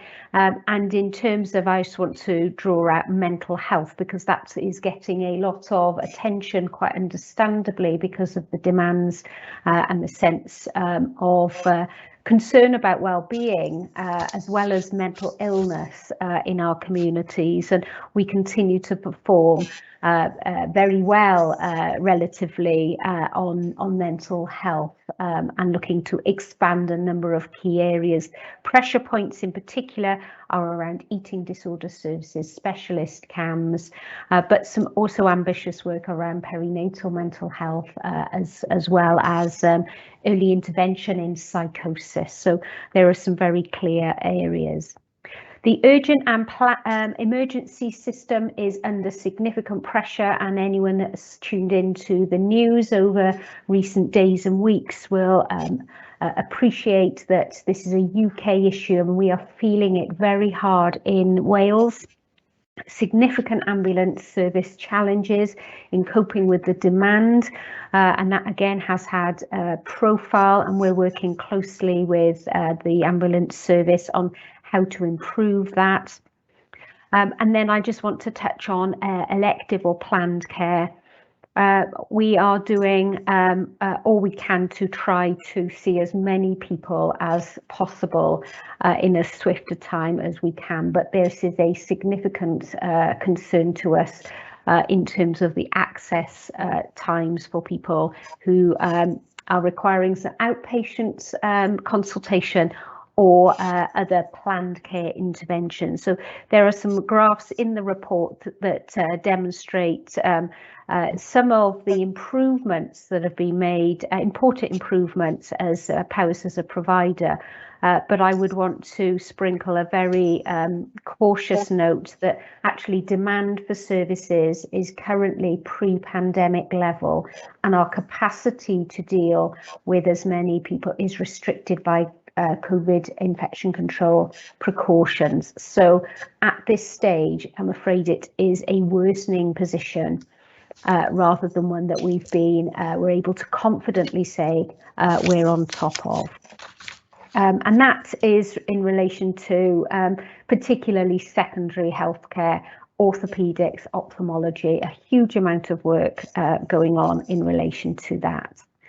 I, as I said, touched on mental health. The only other area that I really did want to pull forward is this focus on staff.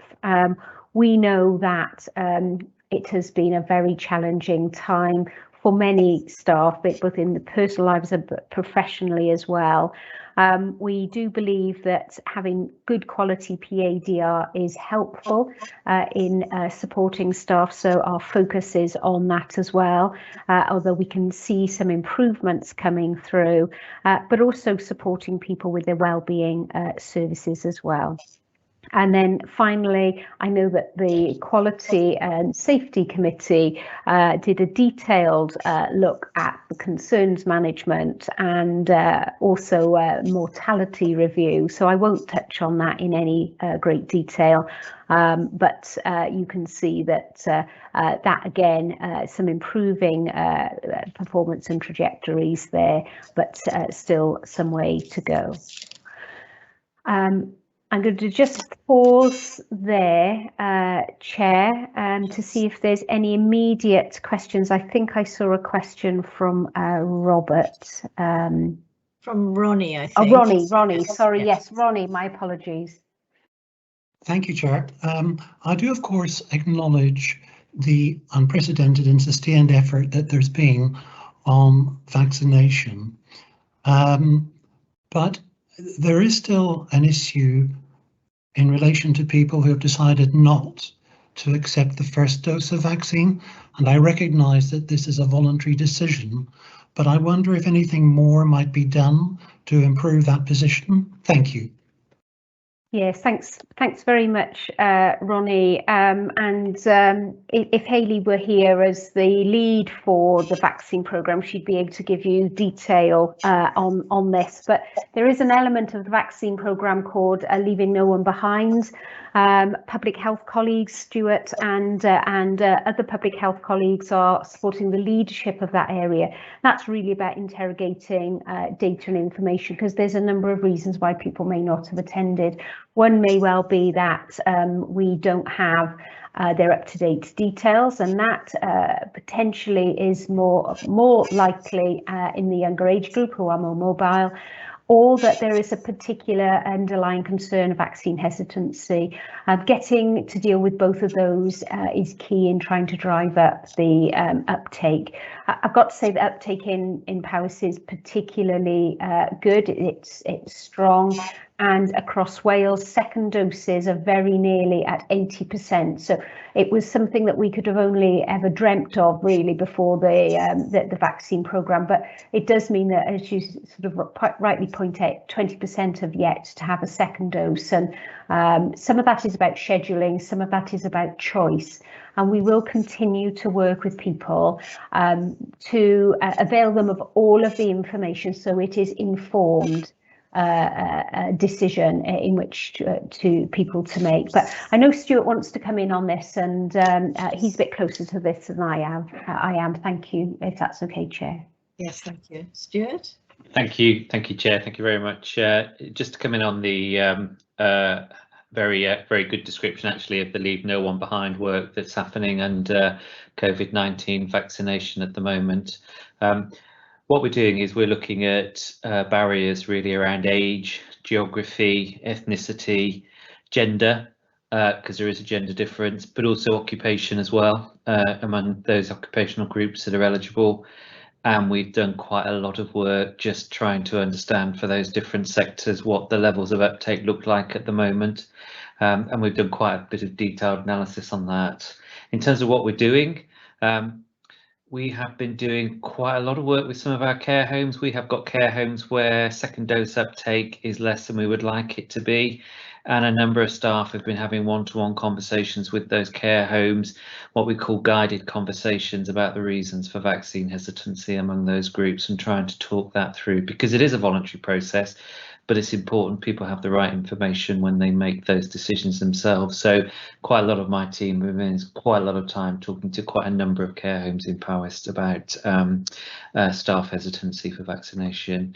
The other pieces of work practically that we're doing right now is looking at a couple of things really. We have drop-in clinics now where people can just turn up and get vaccinated, and I think it's not massive numbers, but it's not insignificant, and they are finding people coming forward for vaccination now that perhaps didn't come when they were originally invited. So that's proving to be beneficial for us right now.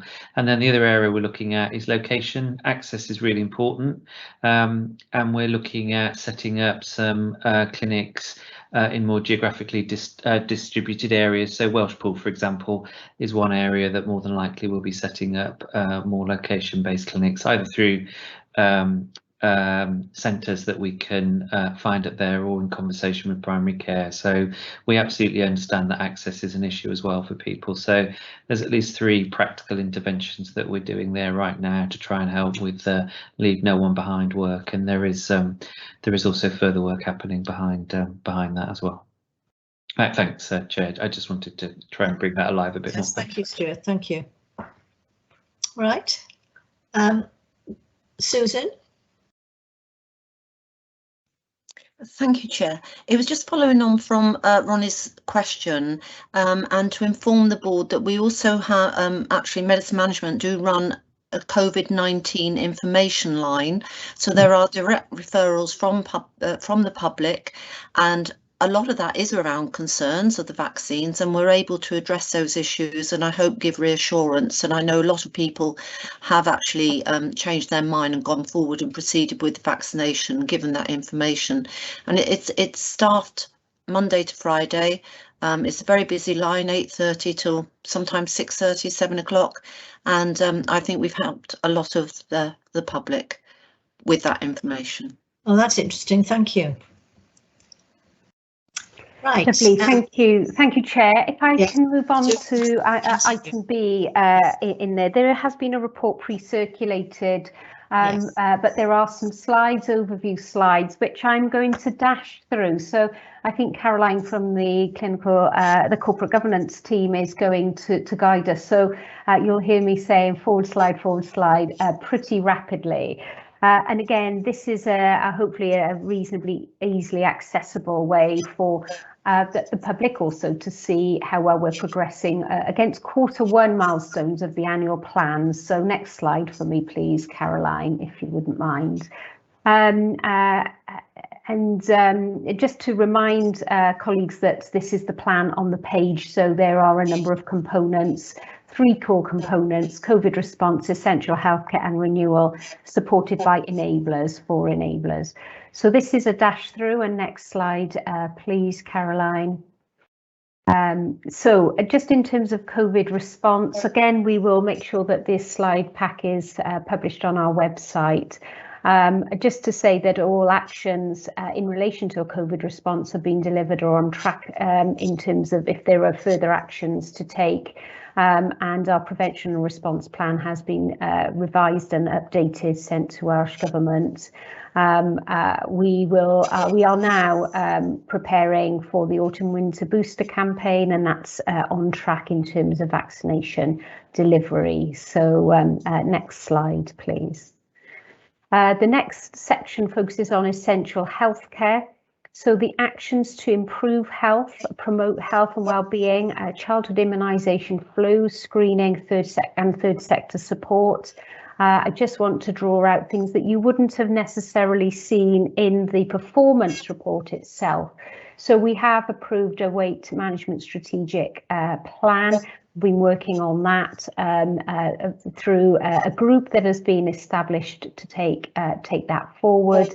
And I'd also like to just highlight the elements around primary and community care with such a focus on this area. Jamie mentioned earlier dental service provision. There's a lot of interest in that, but we've also now enabled funding for an ophthalmology service expansion in the north, and we've agreed to revise the way in which drugs and therapeutics group oversight works, and improving the importance of medicine safety in our work as well. And just a quick note on primary care around second doses of the COVID vaccine, that's now complete. In terms of autumn and winter booster campaign, they will have a role. There's been lots of dialogue, but we're very mindful that primary care is extremely busy, and it's going to be a rather bumpy winter, we suspect, with the demands coming through.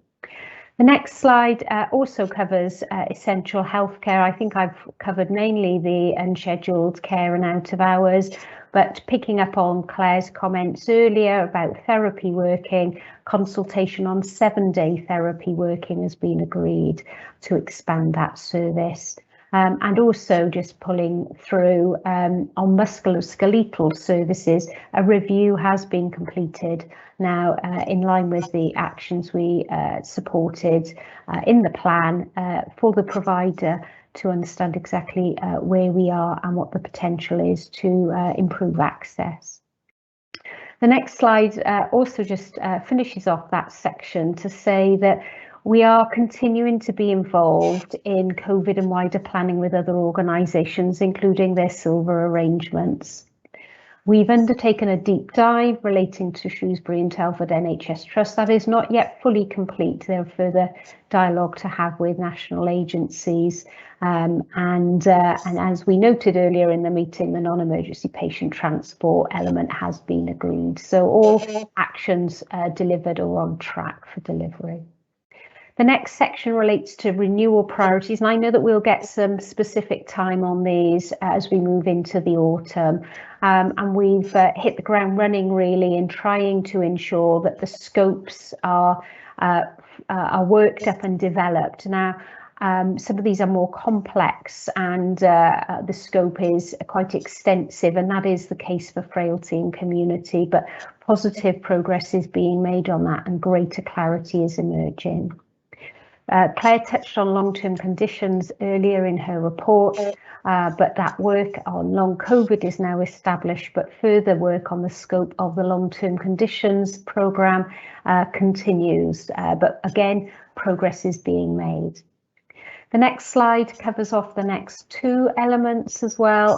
The PET paper, the PET diagnostic paper earlier, is one element of a wider diagnostics commitment really from our point of view to understand what the art of the possible could be for provision of diagnostics in county, as well as then enhancing ambulatory and planned care opportunities. There have been some real challenges in recruiting into the first stage of some of that planned work, particularly around theatre roles, and further actions being taken on that. So I would just highlight that the action's incomplete, not through effort, but just through the success of recruitment.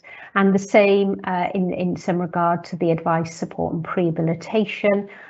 Significant actions are underway in terms of recruitment, however, they're not yet complete. The next slide just picks up the last of the newer priorities, and that's about children and young people. And most actions are delivered on or on track, and one action is incomplete. Again, that's about recruitment, but I would say that this renewal programme area is making very good progress.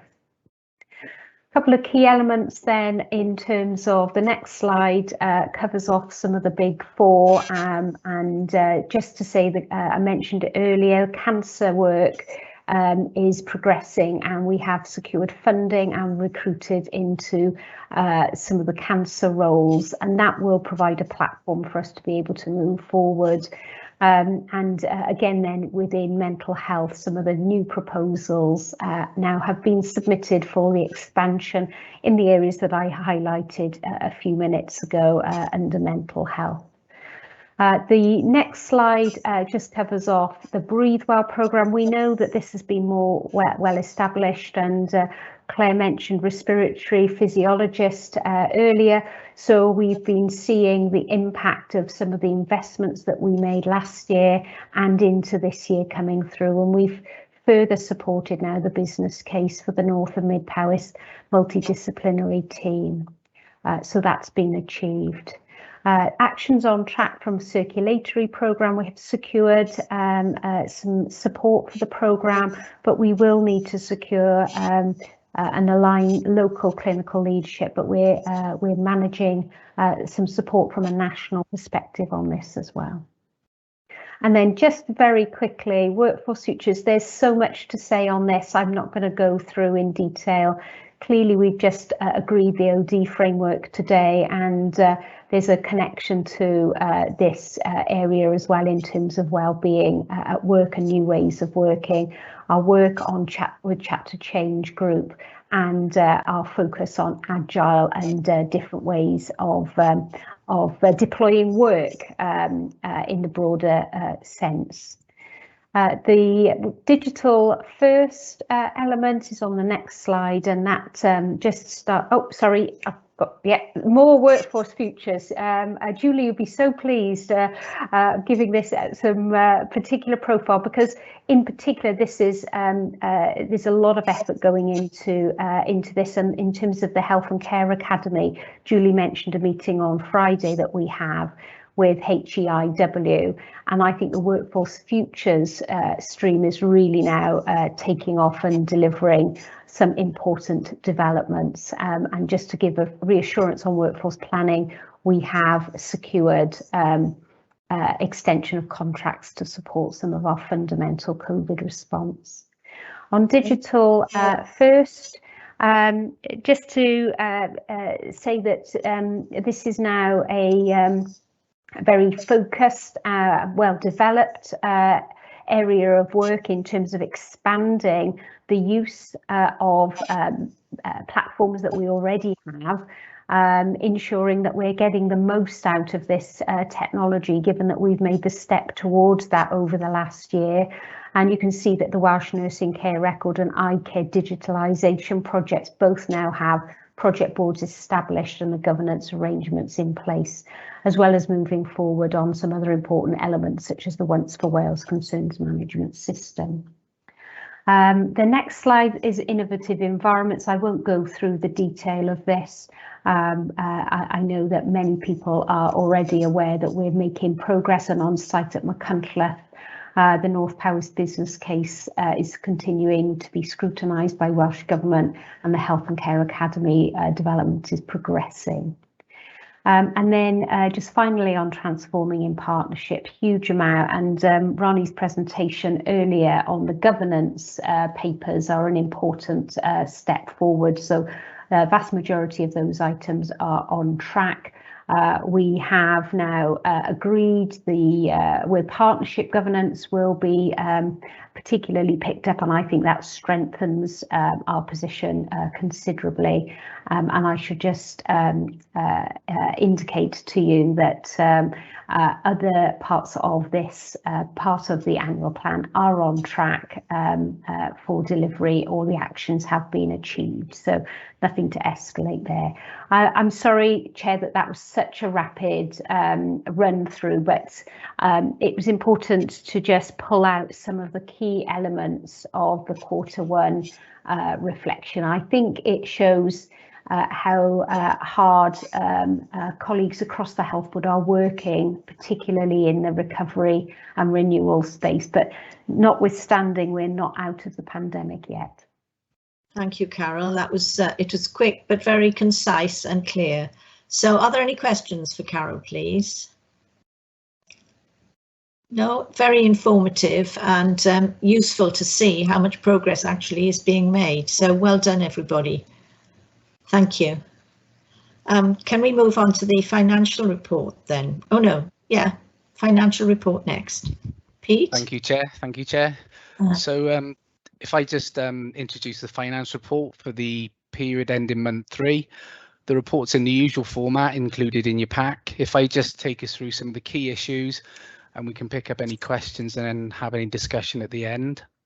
If I just refer you to page 2 of the report, so as at month 3, we're £52,000 overspent against our revenue position, but hold a forecast position of break even for the end of the year. And against capital, we so far spent £589,000 to date against our total capital programme of just over 15 million. If I can refer you to page 6 and page 7 of the report, this is where we demonstrate our expenditure trends comparing this year to previous years. And there's 2 areas of pressure that we're currently seeing in the Health Board, one being in relation to variable pay. On page 6 in the little table on the top right of that page, you can see that there's been a significant increase in our spend in this area. There's ongoing focus action an appropriate review being taken by the board to help manage this position.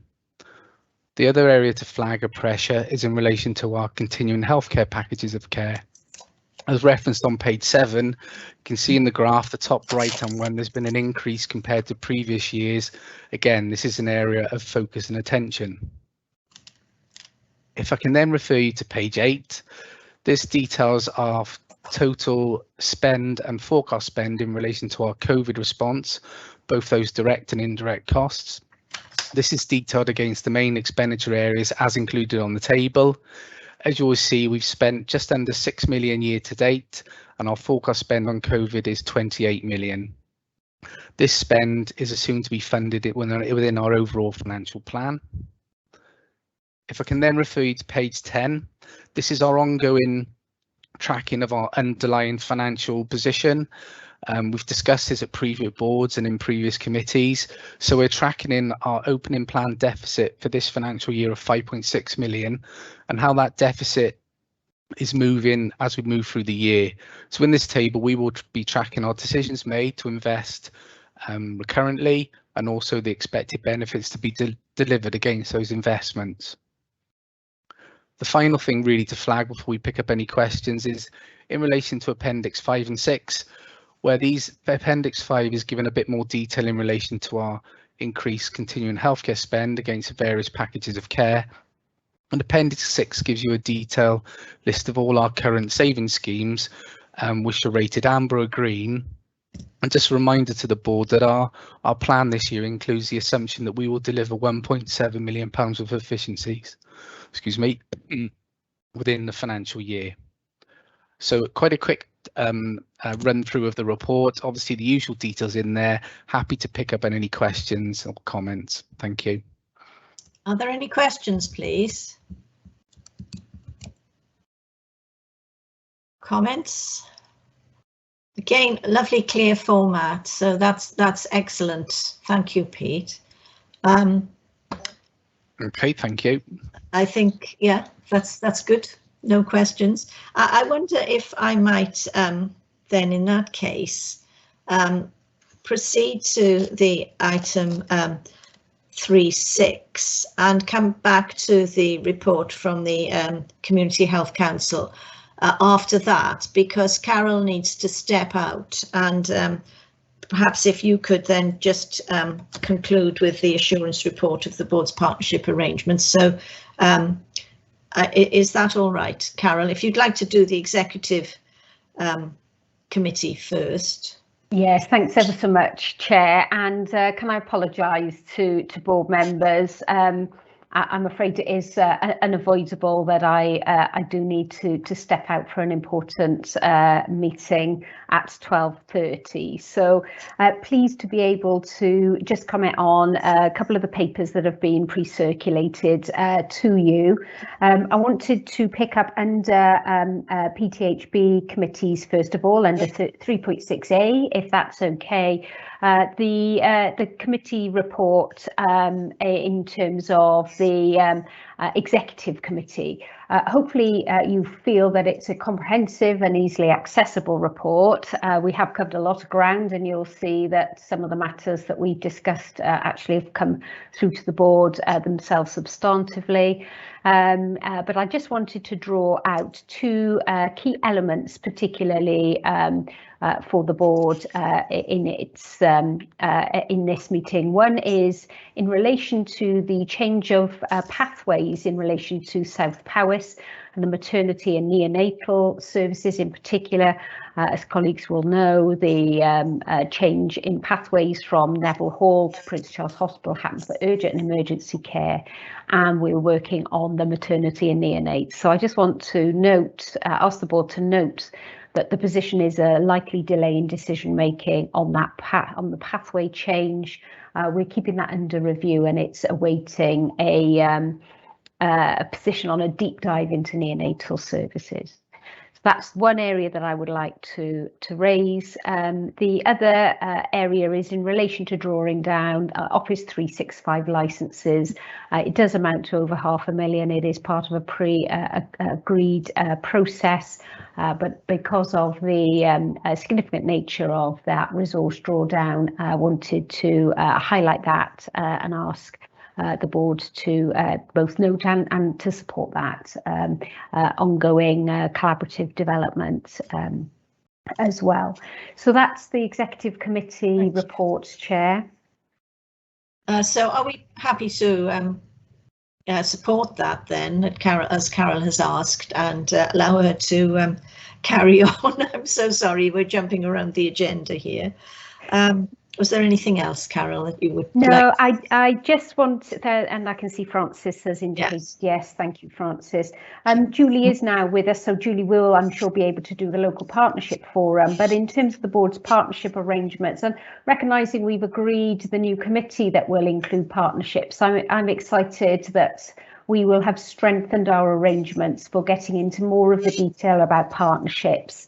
As a board and as a committee, but this is the usual report that members will have been very familiar with in the past about our other partnerships. Often when we talk about partnership, we think that's with the local authority, but of course we're in partnership with other health boards and other regions, both in Wales and in England. So this partnership arrangements paper covers a number of those, so it's largely for information unless anyone wants to pick up an issue at this stage, Chair.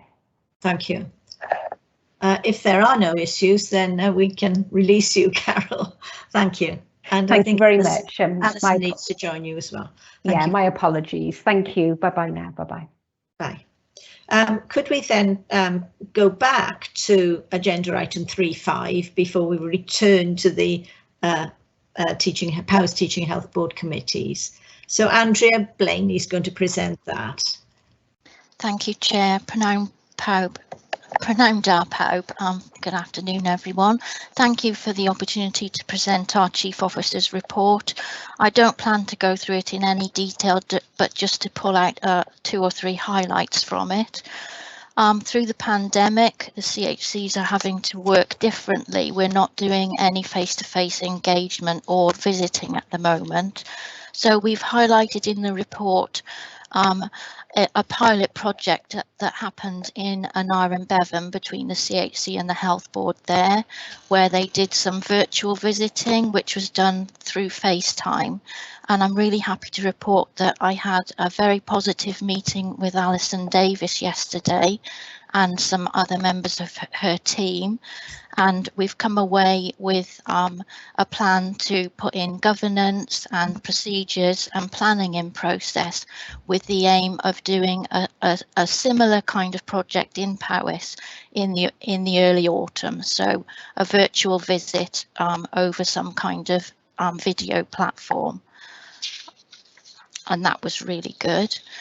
If I pick up on the mental health survey that we had running for young people, that finished over the weekend and we had 337 responses. So we're actually working through those responses now, and we'll be pulling together a report which outlines what young people have told us, and we will present that to the Health Board in the coming few weeks or months. We also have a very short maternity services survey online, which is asking people for their experience of maternity services over in South, and this came out from discussion at the Ockenden Report Assurance Committee, where one of our members is part of that committee. So that's just a short survey which we've got running online for the next few months. There's no end date on that at the moment. We've also highlighted that the Board of CHCs published a national report, Telephones, Tablets and Technology, hearing from people using digital ways of getting healthcare, and we've included a link to that report. The report's been issued to all health boards across Wales, and we're asking for a response or comment. And then finally, I think on membership, just highlight that Francis Hunt has been appointed chair of the CHC again, and David Collington as vice chair, and they will continue in those roles until the citizen voice body is established, which we anticipate will be April 2023. And we're awaiting Welsh Government public appointment recruitment process to start. We have 7 Welsh Government ministerial vacancies at the moment, and there are a number across Wales, so that's imminent. But we would ask if any board members know of anybody who might be interested in becoming a CHC member, just to look out for that process. And they can contact our new business manager, Claire Powell. So just to say, we've got our new business manager in post. She's been in post a couple of weeks. And finally, just reiterate our thanks to the Health Board for all of the work that's been done on the vaccination programme. Thank you very much. I'm happy to take any questions. Thank you very much, Andrea, for presenting that on behalf of Katie. And is there any question or comment? It's good to see the emphasis on digital. Trish? Yes, thank you, Andrea. That was a really interesting report, and I look forward to really hearing the results of the young people survey, and I think the virtual visit is really exciting opportunity yes. for us to get back in and understand what's happening in our hospitals, and yeah. So thank you for all the work you do. Thank you very much.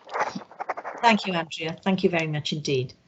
I think now we can return to the assurance reports from the board's committees.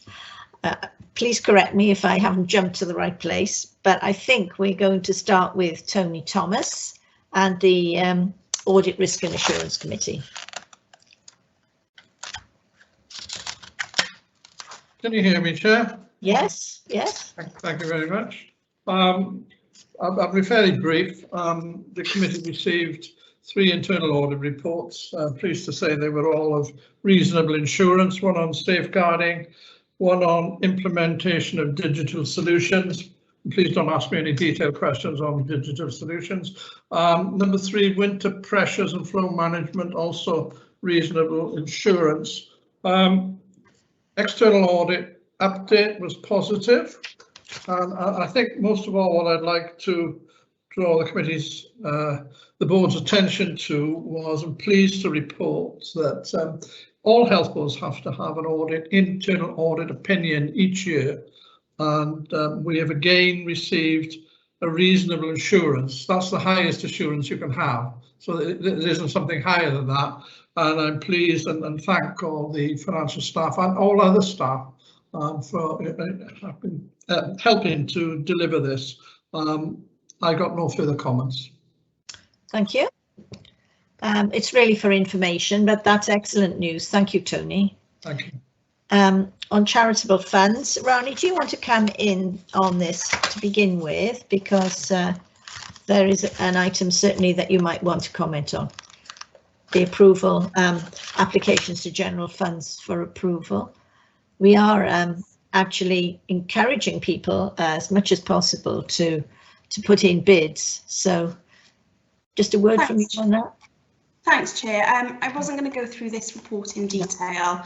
I know you outlined an update at the start of the meeting, your Chair's report on progress with the charity, but in particular, if I can just draw attention to the funding that the charity has granted towards the Health and Care Academy. It's included on at the bottom of page 3 there. £180,000 has been granted towards the equipment and furnishings of the building to support the launch of that academy, which is a significant investment and progress in terms of our Workforce Future strategic framework delivery. So I just wanted to flag that. Thanks, Chair. Thank you, Ronnie. And again, this is just for information, but I would like to emphasize the last item there, the investment manager's report, which is very interesting and encouraging. So thank you. Mel, your Experience, Quality and Safety Committee report. Thank you very much, Chair, and just congratulations on the investments in the previous. It was really interesting reading, I have to say, you know, and it's really encouraging, as you just said. So anyway, the Experience, Quality and Safety Committee have met twice, and that was the 3rd of June and the 15th of June. And just to give my thanks to Trish Buckham as my Vice Chair for the 3rd of June meeting. We considered, as you can see in the papers, a variety of different topics, but I would highlight the Maternity Service Assurance Framework and Improvement Plan, which is really critical work, obviously. And I'd also brought to the committee's attention the clinical framework, policy framework, and the clinical audit programme from those meetings, which were also an improved position from previously, which is really encouraging. And also the safeguarding during the COVID-19, and that was a very interesting position as well. If we go on to the 15th of July, can I just ask committee members just to be aware of, we did a GP access service during COVID, which also the CHC took part in. That was very an interesting paper that people might want to look at. Our mortality report as well, once was a concern, much improved position for the health board. I'd recommend that one to be read. And I'd also say our concerns management chair, putting things right. The compensation claims report is also worthy of a good read. The whole paper's there, and I'd suggest for the board to be focused on that. And otherwise, unless anybody's got anything else they'd like to raise, I was going to leave it at that. Thank you. Thank you. Does anyone have any comments for Melanie? Well, in that case, could I bring in Mark for his report? Thank you, Chair. We've met once since the last board meeting. It was quite a full agenda, as you can see from the summary in the report, so I won't propose to go through it in detail. Just a couple of issues to highlight. We continue with our vigilance around performance and commissioning assurance. I think there are some positive signs, but we are in a state of fragility at the moment, and say continued recovery work will hopefully improve that. But I think Carol's summary earlier was very apposite and accurate. So whilst we do see some signs of improvement, there is still a lot of concerns, and particularly around referral to treatment times. Another interesting report we had was around dental services across the county. That was very informative, certainly from a personal perspective, as to how those dental services work as private contractors and their NHS input. So again, very important to actually understand that, and hopefully recruitment that was ongoing will be successful, and we'll also see additions to that service capability. Another important issue we had was moving towards dealing with legislative changes around deprivation of liberty protection standards, and an update as to, whilst it's going to be challenging, I think we've got mechanisms and strategies in place to actually deal with that transfer. That there has been some backlogs which will need to be addressed in terms of the new format, but we had good assurance from Alison in terms of taking that forward. So again, very interesting from the committee's perspective. We recently had an agenda meeting, and the next committee, which will be in the new format, will be on the 2nd of September. Thank you. Thank you. I think that concludes the reports from committees. I'm not sure, Trish, whether I left you out. I can see that you wanted to make a comment a little while ago. I don't know whether that was about charitable funds or about Mel's report. No, I don't know. It must have been a legacy hand, but no, thank you, Chair. I'm happy with the report that Melanie gave. Thank you. All right, thank you. Okay, so I think that concludes agenda item 3.6, and we have already completed agenda item 3.7. So Julie, over to you for 3.8, the report of the board's local partnership forum. Thank you, Viv. This, as people know, this is a committee that is acting as an advisory committee to the board, and I think you'll be pleased to see the range of topics that we've covered, particularly in relation to the topics that I know have been touched on today.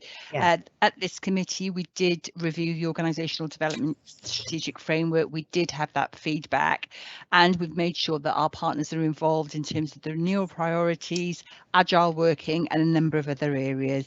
So I think that's all I wanted to report, Viv. Okay, thank you. Again, just for information, but if anyone has a question, now is your chance. All right, thank you.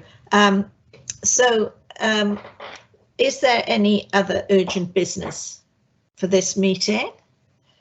I've had no notice of any, so I will assume there is not. So that concludes the meeting, but just to say that we meet again today for our annual general meeting at 2 o'clock, and the next meeting of the board after that will be on the 29th of September 2021 at 10 o'clock. So thank you, everyone. See you soon. Thank you. Bye-bye.